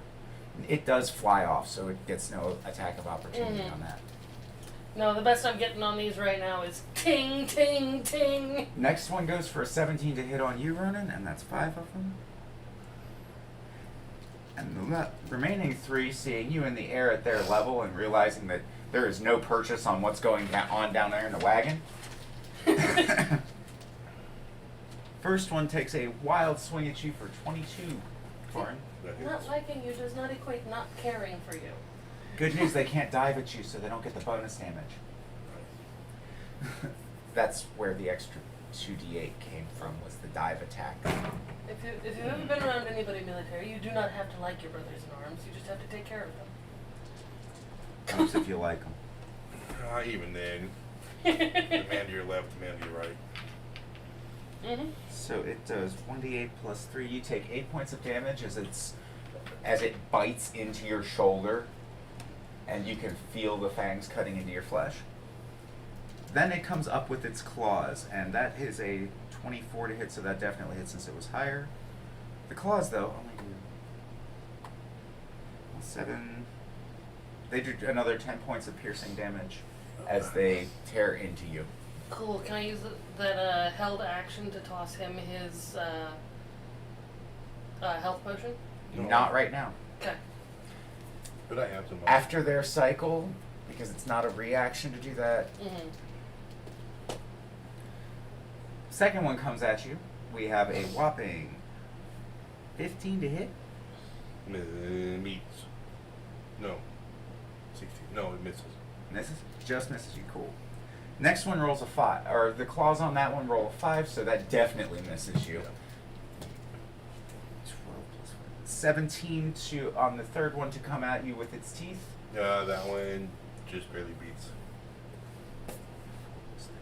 It bites in for a total of 7 damage with its bite. Okay. 11 plus 1. 16 on the next one, that meets, so it just hits you. Yeah. Mm. With the claws, which are 1, 3, 6 damage. The second claw attack, this one's claw attack, it seems like it got overly excited from tasting human flesh. Human-ish flesh. Yeah, and it's they're trying to tear right above your heart at your chest. Okay. You're gonna get it. They aim for hearts. Wait, fucking like werewolves? No. Werewolves are far easier to deal with. Werewolves are child's play compared to. This shit. Anything that compared to 12 of these, you'd rather one werewolf. Uh-huh. Alright. And that brings us to the top of the list, and Mr. Ronin. One on the ground, I'm gonna make 2 my, tied up with Calora, one quite literally. So I'm gonna make my offering to Tiamat, Alright. and I'm gonna take my light crossbow and do it with firebolt. Alright, that's one of your 5 for the day. And then I take aim at the one not on Chlora because I don't want to risk hitting them. Hit me. Not to mention Firebolt is a direct damage spell, it doesn't hit anybody around them. Mm. Hit But me. okay. Yeah, seriously, it won't hit them. So then I take aim at the one that's That's on. beating on Calora with its wings. Yeah. And And I can afford the damage I shoot if he misses. with my hand crossbow. Alright, go ahead and roll to hit. The hand crossbow. You'll do your standard bolt damage plus your Firebolt damage. Yep. Yep. Where did my... And here you guys thought that was an underpowered little poo. No, it's as OP and broken as the other 2's abilities. Wow, that sucked. I didn't crit fail, but I might as well have. That's including my dex. And proficiency bonus. 10.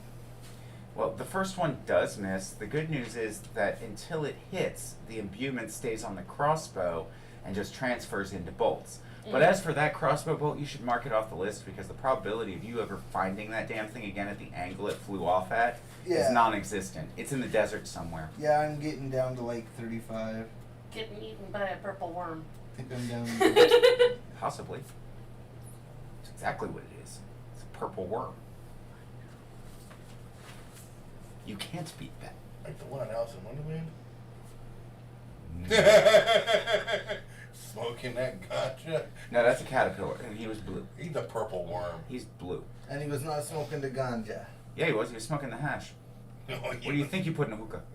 It ain't flour. It's a good shit. Oh, He was yeah. eating mushrooms and smoking hash. Well, in the original one, because it was in the 30s, it was supposed to be opium. But they That's couldn't use, fucking shit ain't no they better. couldn't do an opium pipe on there, so they did a hookah Yeah. and called it hashish. Oh, sheesh. Well, hash pipe looks the same, so. Mm-hmm. So yeah, it was supposed to be him smoking opium. Alright. Just as fucking my whole 3. Yeah. Right. Like, that makes it much better. Alright, so that's... That was my attack. Bonus actions, you have disengage, hide, and sprint. Uppercut.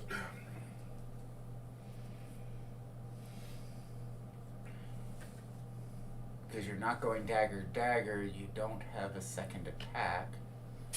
I looked, rogues don't get one. Turns out they don't actually need one. You get one if it's dagger, but not otherwise. Yeah, I don't need to do really anything else besides that, so I'm just gonna hang out where I'm at. Alright, cool. And so that brings us around to you, Thorn. You've just been mauled by two things midair. Is anything attached to me? Nope. Okay. Mm-hmm. They are within striking range and did not fly by because they saw that was a terrible fucking plan.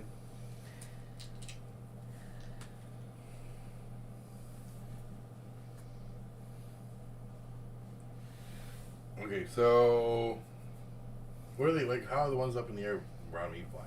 How many are up there? They've got 3 of them circling you. The other 5 are either on the ground or tied up between Ronin and Kalora.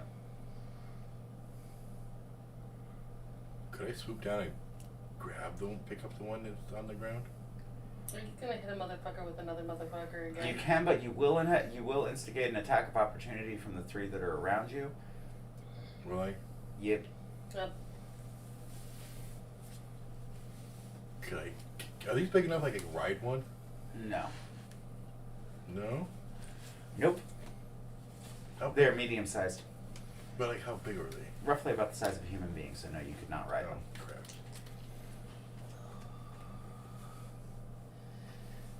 Good thought, though. Well, what if I was like... Say what? I kind of want to, like, impale one and then, like, dive bomb it into the one on the ground. Well, you have 2 attacks, so first of all, go ahead and try and impale one if you want to try and do that. What are you impaling it with? You want to have a rapier and a quarterstaff. The rapier would be better for the impale. Right. Quarterstaff runs off strength to hit, not dexterity.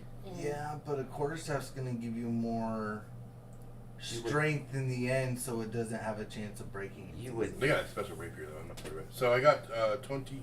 No, wait. 20. Dirty 20. That definitely hits. So, okay. Roll for damage.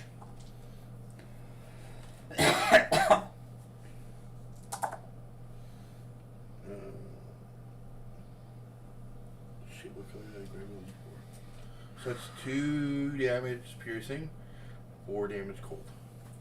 So 6 damage. 5 damage. It takes half piercings, bludgeoning, and slashing. Alright, so 5 damage.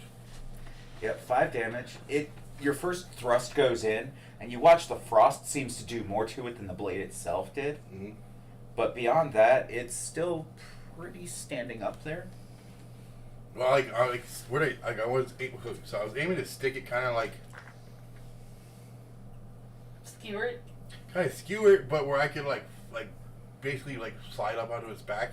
So I force it. Like my next action, I'm gonna like fucking use the sword to like just winch You're gonna it. try and grapple it down to the ground with. Well, the like sword through? basically take the you know, like when you have a joystick and you like Yeah. use the sword to go and like so it forces it to go down. With Yeah, so you're basically going to try and grapple it using the sword and thrust it into the ground.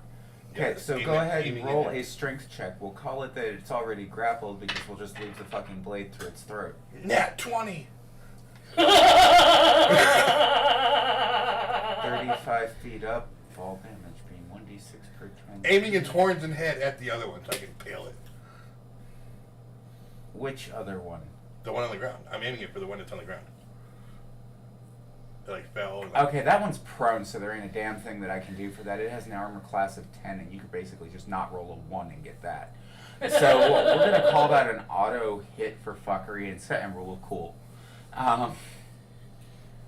So basically, like, if you see how the Avengers were like, He Yes. comes down and like hits the ground and rides it and like just kind of jumps off and walks away. I'm mathing Totally what the what I'm gonna damage do. is on that.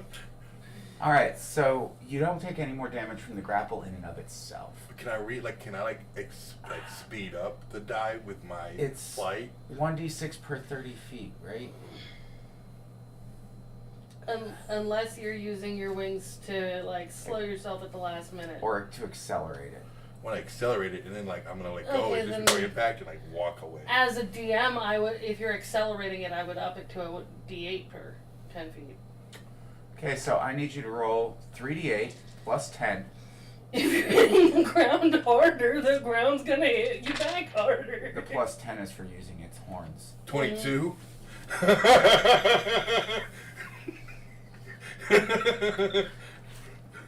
So, Sploosh! Here I come to fuck the day. Torin fell and it was way. So, in the air, the two of you look up for a second to hear a squawking, gurgling sound as a rapier goes through this thing's neck. Torin loops around, half twisting the rapier through its throat, sits on its back, and starts flapping full force, driving it head force into the one that you threw to the ground. In the process, the one on the ground's chest is nailed through its chest onto its back, to the ground, into the stone by the one he's riding's antlers. And at the very last second before it would have collided and caused that sudden stop at the end that sucks for everybody, Torin pushes off with his feet, because you would still have the movement to be able to do that part that you talked about. And you watch as it just kind of horns matter, and then the last thing that the one he was riding sees before it dies is its asshole. As it's basically turned inside out over top of its own horns on its buddy. And for those of you with weak stomachs at home, I'm not sorry. And I don't have enough movement to fly back up. You have enough movement to fly another 15 feet. Can I ram the one that's fucking with her? No. Like using my movement to kind of use it? Nope, you would not be able to because you don't have the attacks in order to be able to. Yeah, and you would ram me in the process. Yeah, you'd have to hit them all. Do I have enough to get back on the cart? Because Oh yeah, 15 feet will definitely get back in the cart. It was only about 5 feet out of it. The cart's 5 feet up and 10 feet back. So. well, I'm just gonna take my last action to keep up with the cart because it's still moving. But I'm Yeah. gonna stay there and try to keep up with the fight. So I use my last amount of movement to just keep up with the fight and the cart going that way. Cool. Yep. Gonna disengage for a minute and get a health potion? Oh no, I mean I'm not really disengaged. I'm okay. I'm at half health. I think I can survive this. I just killed 2. There's 3 left. And you currently have 1, and it's your go. I feel like you're gonna fuck the rest of them up. So I'm good. Wait, but I do have a bonus action. If I need to, I'll save it for that portion. But I'm still at 34 points. Alright. Other than the one that's on my chest, There should be 2 in the air left, right? Yep. how close is the next nearest one to me? Next nearest one to you.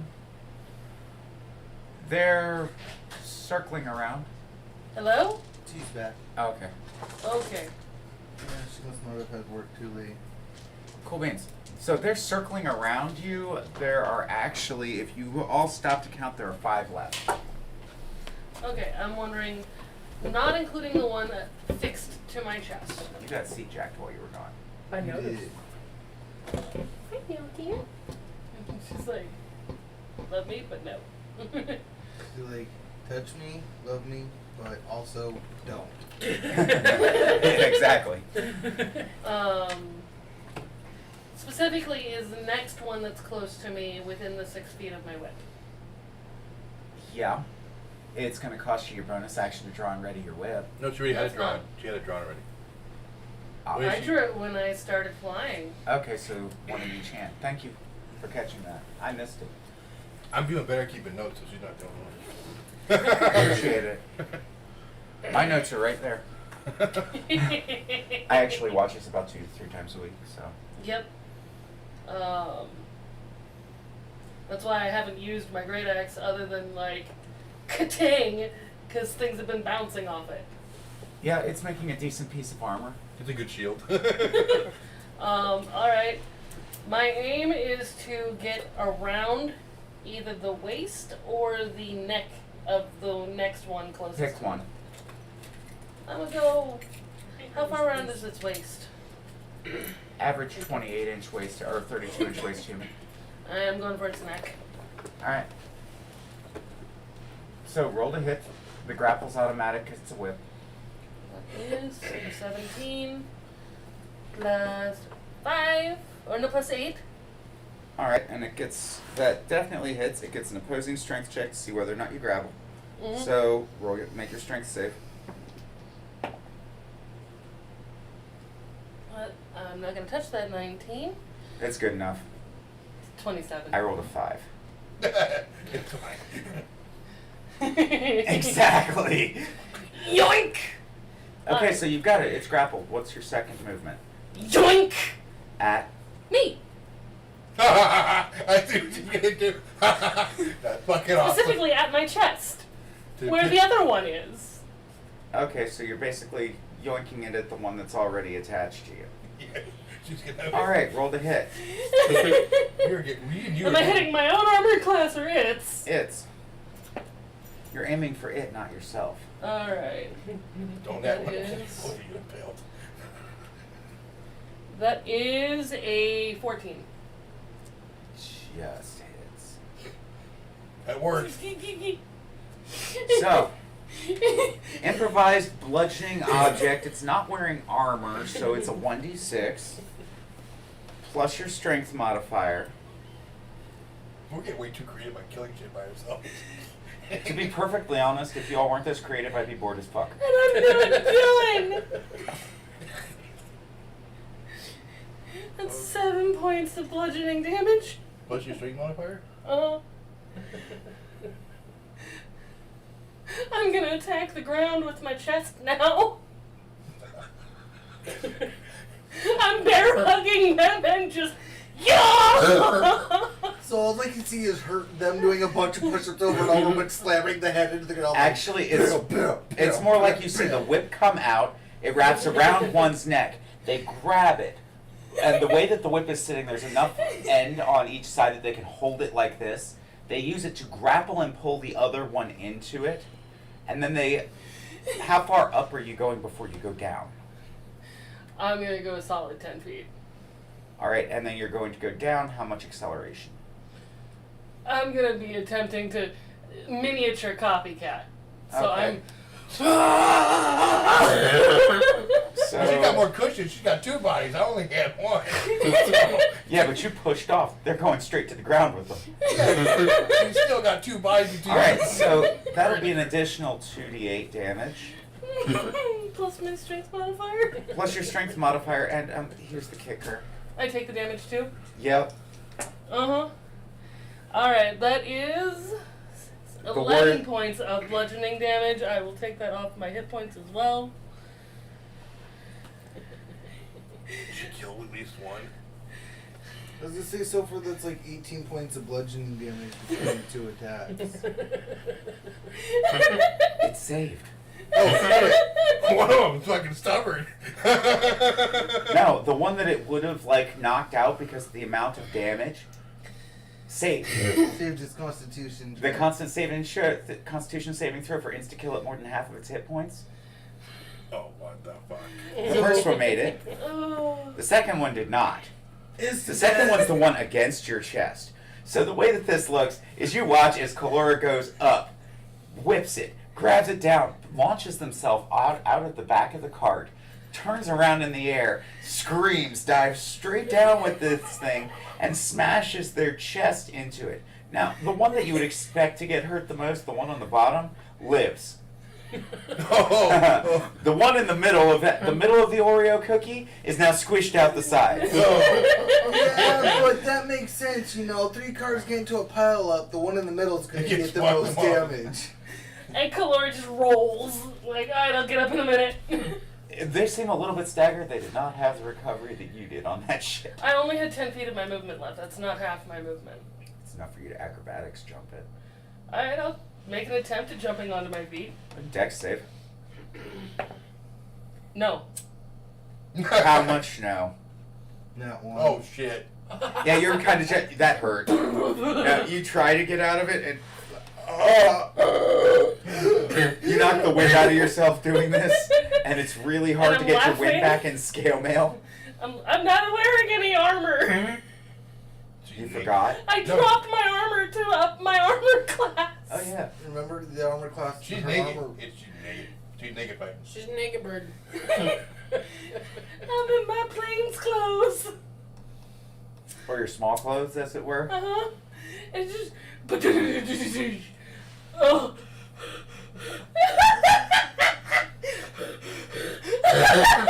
It's kind of hard to breathe right now. Whether I'm laughing or gasping, it's anybody's guess. Both. Uh-huh. You're pretty sure it's both. Yeah, I'm pretty sure. All right. So, yeah, the one that's underneath of you. Oh, it came with? Well, You smashed him in the ground.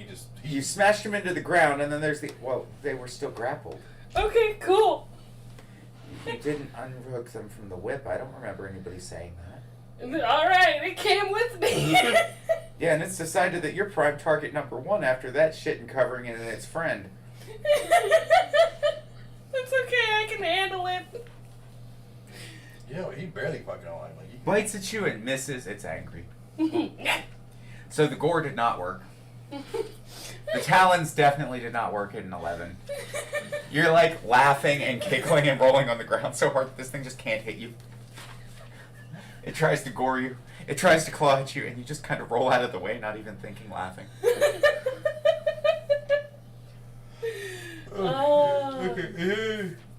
Where's she a boat? This is what it looks like when you play your characters to the best of their abilities. And that brings us Wait. to them. But the two that are left? Maybe. They technically have more actions, if they want them. Since I didn't use my bonus action, can I pop the greater healing potion? Sure. That's 1d10, right? No, it's 46. 46. I believe, or something ridiculous like that. At our level, it's 4. Okay, perfect. Because I had to use him last week. I can know. Oh yeah, that's right. I looked up the greater healing potion last time. Because I needed it. Is that plus my constitution? Just or rolled just really the shitty. eight Plus points? your con. I Okay. just rolled really shitty last week on the news stocks. Cool. I'm back up to 73 instead of 61. Alright. And now that unless you're gonna action surge, that brings us to a No, Ronin. the action surge was hitting the ground. No, that's just your standard 2 attacks. Attack? Attack? No, that was... No. Attack insta grapple. Oh, Whips automatically grapple if they hit at the person with a strength difficulty and they failed their strength save. yeah. I rolled the hit. That's one hit. That's one attack. That's what Rolled the hit. No. No. The second roll to hit was your second attack because you're an 8th level fighter. That was you slamming it into the ground. You can still technically action surge. Oh, because I counted the d20 I rolled to hit it with my whip, the d20 I rolled to hit myself, No, I can and the just d20 I rolled to hit the ground. No, the second d20 that I had you roll was the strength difficulty, so I knew how much the strength saving throw was. It was opposing strength checks. Oh, okay. Nothing to do with attacks. Okay, I was just trying to be fair on counting my attacks. Oh, no, you are. I get it, and I appreciate it, but no, like, let's just be square about something. No, you still technically have your action surge. Okay, yeah, no, I'm just popping the health potion and, like, I'm sitting there. Yeah. The other thing is, bless you, I'm not sure that people are understanding what's actually going on, because it's something helpful. Alright, so, yep, that brings us back up to Ronin Cool, I then. didn't burn my What action about their surge turn? then. Do Oh, we have thank two you. more? I'm not gonna. I could have gotten away with that, but I'm not gonna let them go without their attacks. That's not There's fair. 2 in the air. There and should the be one 2. is- There's 2 in the air and 2 around one underneath of Kalora and 1 near Ronin. So there's 4 left. Yep. I'm dying of laughter over here trying to drink a health potion. Don't choke on it. Like, seriously. Number 1 would be the Fire one near choke you, on it. Ronin. It goes for its gore and rolls a whopping 11. Miss. You feel good when it happens? It's that one. Second hit, or second swing with its claws is a 14. Miss. It's so I don't real. get the bonus +2 anymore because they're no longer within 5 feet of me. Correct. So that'd still make my I'll be AC back in a 16. minute. Yeah. You're golden. I'll be back in a minute. Maybe. Second one is the one underneath of you, Kalora. Now, it has to burn an action to get ungrappled. It gets multi-attack, so it does get a second attack. Its first attack, though, is going to be natural 1. Nope, it doesn't get to do shit this turn.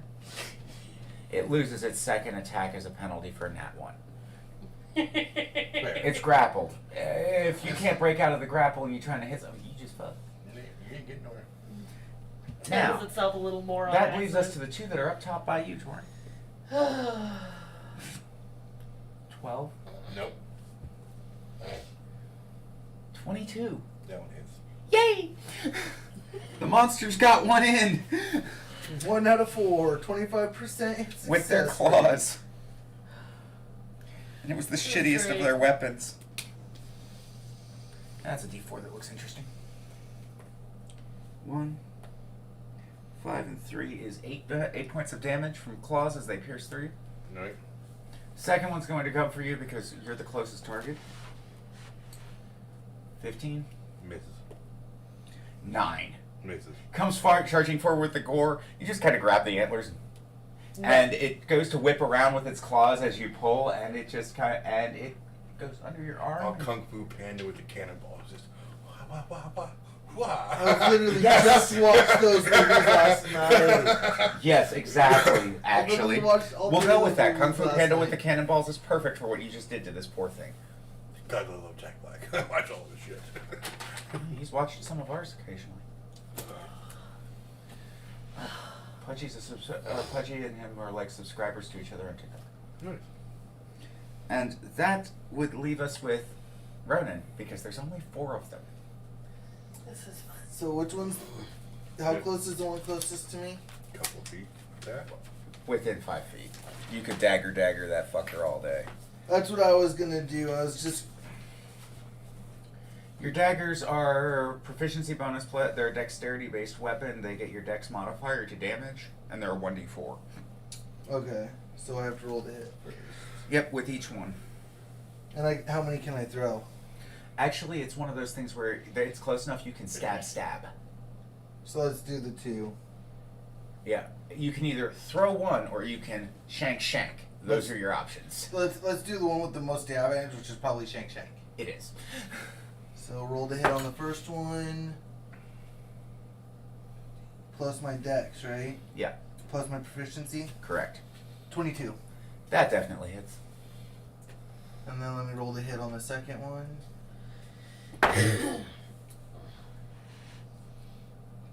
16. Also hits. So go ahead and roll for damage on the first dagger. 1d4 plus your dex mod. Plus proficiency?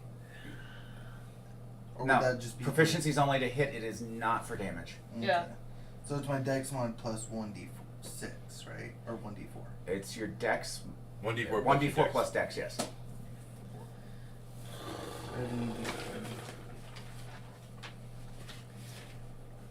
And those d4s might not seem like a lot, but they can be. 7. 5 on the first. Alright, and the second one? They both hit.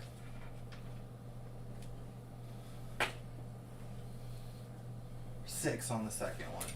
So a total of 11. What are your hit points at? I'm still at full hit points. I You ain't haven't been been hit touched. yet.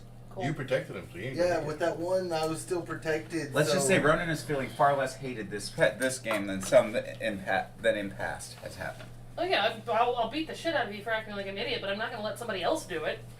I mean, I still. It's like, I haven't been Wednesday touched. Adams and her brother, like, no one gets the fucking And torture him then, but me. as after that, as a bonus action, I want to use disengage. Alright, so you're going to use your bonus action disengage and move yourself back 15 feet away from him. Yep. What you Cool. card? He can move himself back 15 feet onto the buckboards away from this thing. Okay. Yeah. I didn't realize. He's now standing where you have the reins tied, but it's doable. Do not that one and try to get the ball and knock those reins. Dude, Glad it's, you know me that well. right. So do I have to roll anything for my? Nope, disengaged. You just managed to move there. No arguments, no attacks of opportunity, no bullshit, no cuts, no muss. Cool. And yeah, that's Torin. If you've got nothing left. Nope, that's it. Cool. So, got 2 in the air, right? Mm-hmm. I'm proficient with my bow. Yes. Can I knock 2 arrows and try to hit 2 at the same time? 2 different ones at the same time, like Robin? At disadvantage, I'll allow it. Mm-hmm. And it will eat both of your attacks. Nat 20. Disadvantage, you have to take the lowest. Oh! 15! Still hits. Still not What's enough. your to hit modifier? It'd be plus dex, right? Dex plus proficiency bonus. So 6. It's 6. So it's a 21 to hit. No, with my modifier, it's 15. Oh, okay. Because I had a 9 and a nat 20. Ah. Well, you definitely hit. Alright, So go ahead and roll for damage. What arrows are you using? Just regular arrows. I'm not trying to go. I'm not gonna expend the fancy new ones. Yeah, especially since you can't retrieve those, they kind of go poof. 6 each shot. 6 plus your dex mod. Oh, 10 then. 10 each.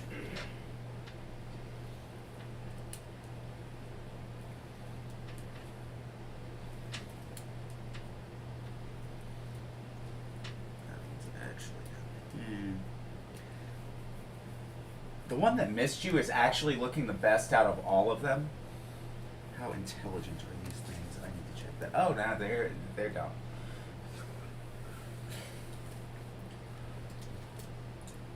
Not that dumb. Apparently, even with a -1, they still have a 14 on the inside on a DC 10 to realize they're fucked. So, Galora, it's your turn. You're still on the ground What's that one? with a rather haggard-looking thing and a Oreo sandwich all over your chest. Alright, so is both ones up there still flying? Do they even look like one of them looked okay? One of them's like a little ragged. One of them's really ragged. The other one is like pitch perfect condition It's almost. half my movement to get up, yeah? To like get up into flight or to launch yourself? Half of your movement to stand up. Yes. Okay. Can you attack while she's laying down? I'm up on my feet. I couldn't have rolled more than 10 feet away or 15 feet away from the cart. Correct. I'm going to use my movement to get up to the cart. What do let's see. Are there any left on the ground? Just the one that you were still grappling last we checked. It was trying to get Yeah. away from you. Ding, ding, ding, ding, ding. I'm not even fucking with that. I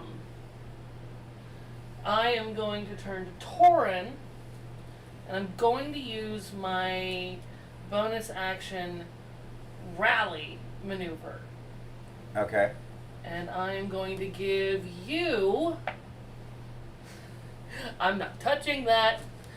That's an 8 on a d8. Cool. 8 plus 3, so 11 extra temporary hit points. So where it says temporary hit points on your character sheet, mark those. Those go away before your standard hit points. And I technically still Okay. have an attack.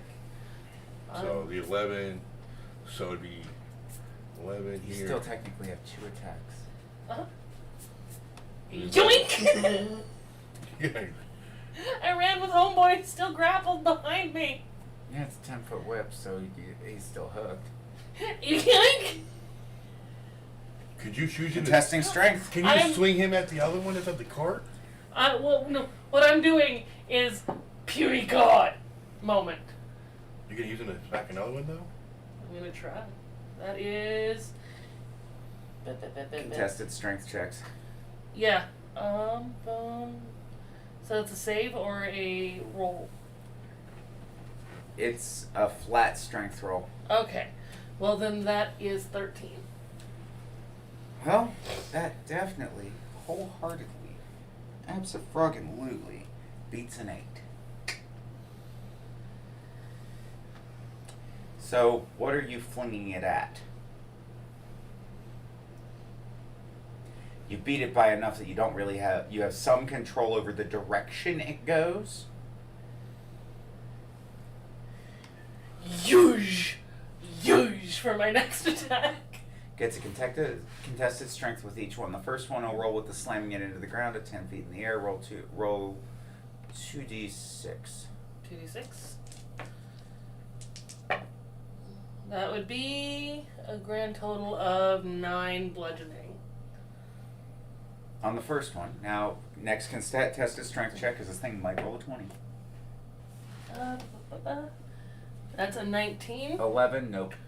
So I the don't second one does another 2d6 to the same creature. So roll again. Yeah, I don't touch anything higher than a 15 to verify anymore. That's 8 plus 5 is 13. 13 points of Okay. damage. So y'all have seen old Looney Tunes cartoons, right? Yeah. You know that thing where the heavy character, where like the really big dumb guy goes poop poop with the ragdoll, and ragdolls the dude into the ground, and they just kind of splatter on the second one. Yeah. Yeah. Nice. Yeah! Yeah! The weird thing is they did it attached to a whip, so you hear this squawking thing that's really weird because it's wrapped around their necks. And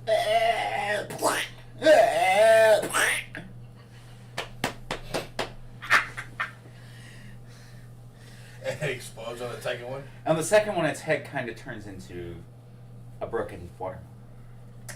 Well, you don't have to take the whip off. It just kind of popped off. Yeah, Oh, the whip falls limp to the ground where the neck used to be. Yep.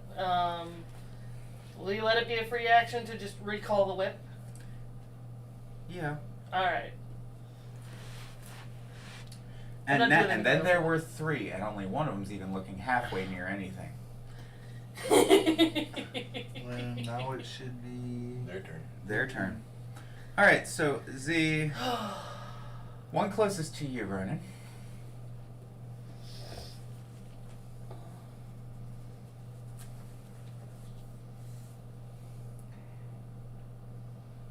Is going to try and get away. So you It doesn't fly past me. Right? Because Ronin's the friendly card. I'm at the yes, back. but they have that flyby thing that makes it so that flying away from an enemy does not provoke attacks of opportunity. Well, That's what I was getting ready to say. Don't I get an attack of opportunity? No, because of an ability this creature happens to have. So it takes off, scared shitless. The best, healthiest looking one of the group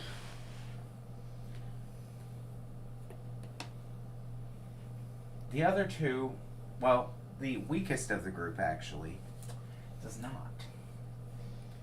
And the strongest goes no. So now you have a very, very weak looking one. The one that wasn't looking so hot that was flying up next to you is the only thing left. It's just too enthralled in bloodlust and battle. Maybe it's on a suicide mission. Maybe it wants to die. At this point. No. How close is it to me? Guess it's striking range, so within 5 feet. Oh, can I do like the hole punch? Well, you could, except for one little tiny thing. Is that my turn? Yep, that part. So I have my light hand crossbow with the firebolt still endued on it. Yeah. So I knock an arrow, and I take aim center mass at the one 5 feet. Alright, go ahead and fire. And this one you can add your range sneak attack to because it's... Focused on me. Yep. Yeah. So it'd be a ranged attack, Yep. and then I could add my sneak attack, which is 4d6 to it. Uh-huh. Okay. 5, So that one. It's not gonna matter. You're gonna kill it. Well, let's just see how bad you can overkill it. Right. How dead is it?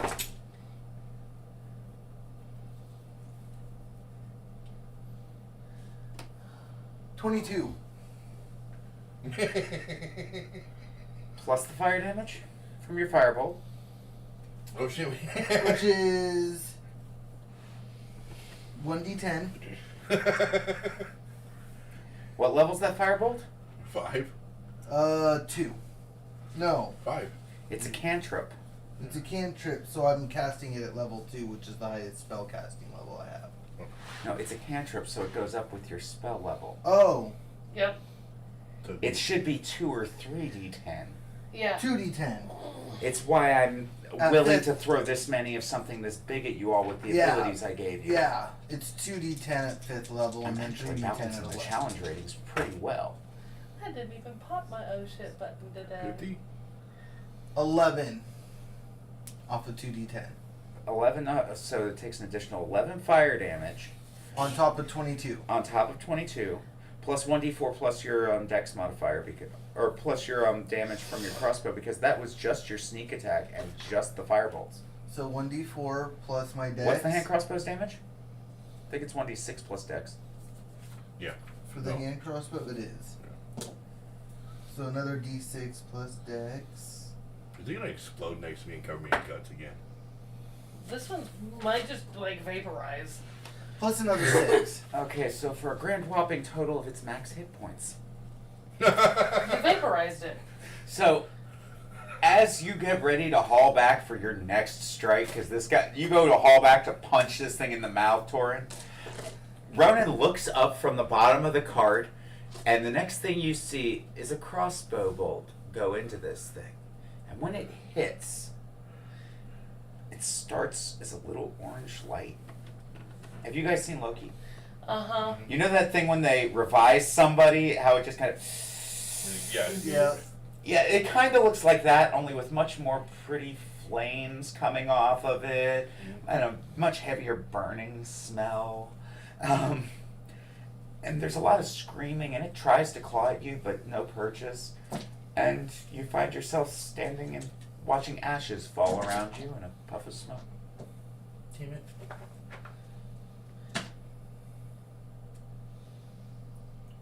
See, that would have been a lot cooler if it would have been the one that was completely unhealthy. That way it would have done the most damage anyway. At that point, half of them probably would have run just based on sheer terror, because you one-shot one killed something. Yeah, if I hadn't have missed that first firebolt shot at that one, I probably And this could is have why I had the rest said of them that gone. being able to do that 5 times a day was enough. Uh-huh. By the way, it also works on your daggers. Mm-hmm. But even with the amount of damage you just did, I could have soaked it if you'd accidentally hit me. Uh-huh. Yeah. What's up? So, So I'm gonna fly back down, take over the reins, and suggest that we find somewhere to camp. Yeah, we need a nap. Yeah. Yeah, for sure. and we're going to end that here tonight. We ran a little bit later this evening, guys, but what do you expect when we're all in the middle of combat and shit? Are we just going to assume that we found a place and got our long rest in, or are We'll you gonna call do- it relatively easy for you to find a semi-safe place to pull off and camp. It's important to specify that we got our long rest between this game and next. Otherwise, next game we have to figure out what happened. How about this? D&D, For the first little part, I'll roll before we go. I'll roll a quick animal handling check, and I can control the animals because I took 0 damage on that. I don't need to rest right away, so Okay. I can drive the cart while these two rest a little bit. Or while you heal each other up, heal each other up and take your Take a short rest, long rest. Short whatever. rest. a short rest of work for either of you. You can gain your hit dice worth of hit points back at most. And with Ronin driving, go ahead and roll your animal handling. See how it goes. +2, so 10. They're pretty docile, well-treated horses. You have buttered them up immensely. I'm back in the cart, so and they're seeing me, so like I might be taking a rest, but they should behave themselves. Yeah, if you girls behave yourself, they'll be fine. And with that, as Ronin continues them down the path, well into the evening on the 3rd day, much closer to where you're going to be going, we're going to call it an evening. Thank you all for joining us. We love you guys. This is always a blast for us, but Does each hit dice get your Constitution modifier, or the total as a whole? each is how I run it. Okay, It's that's DM good discretion. question. It's a good question. It is.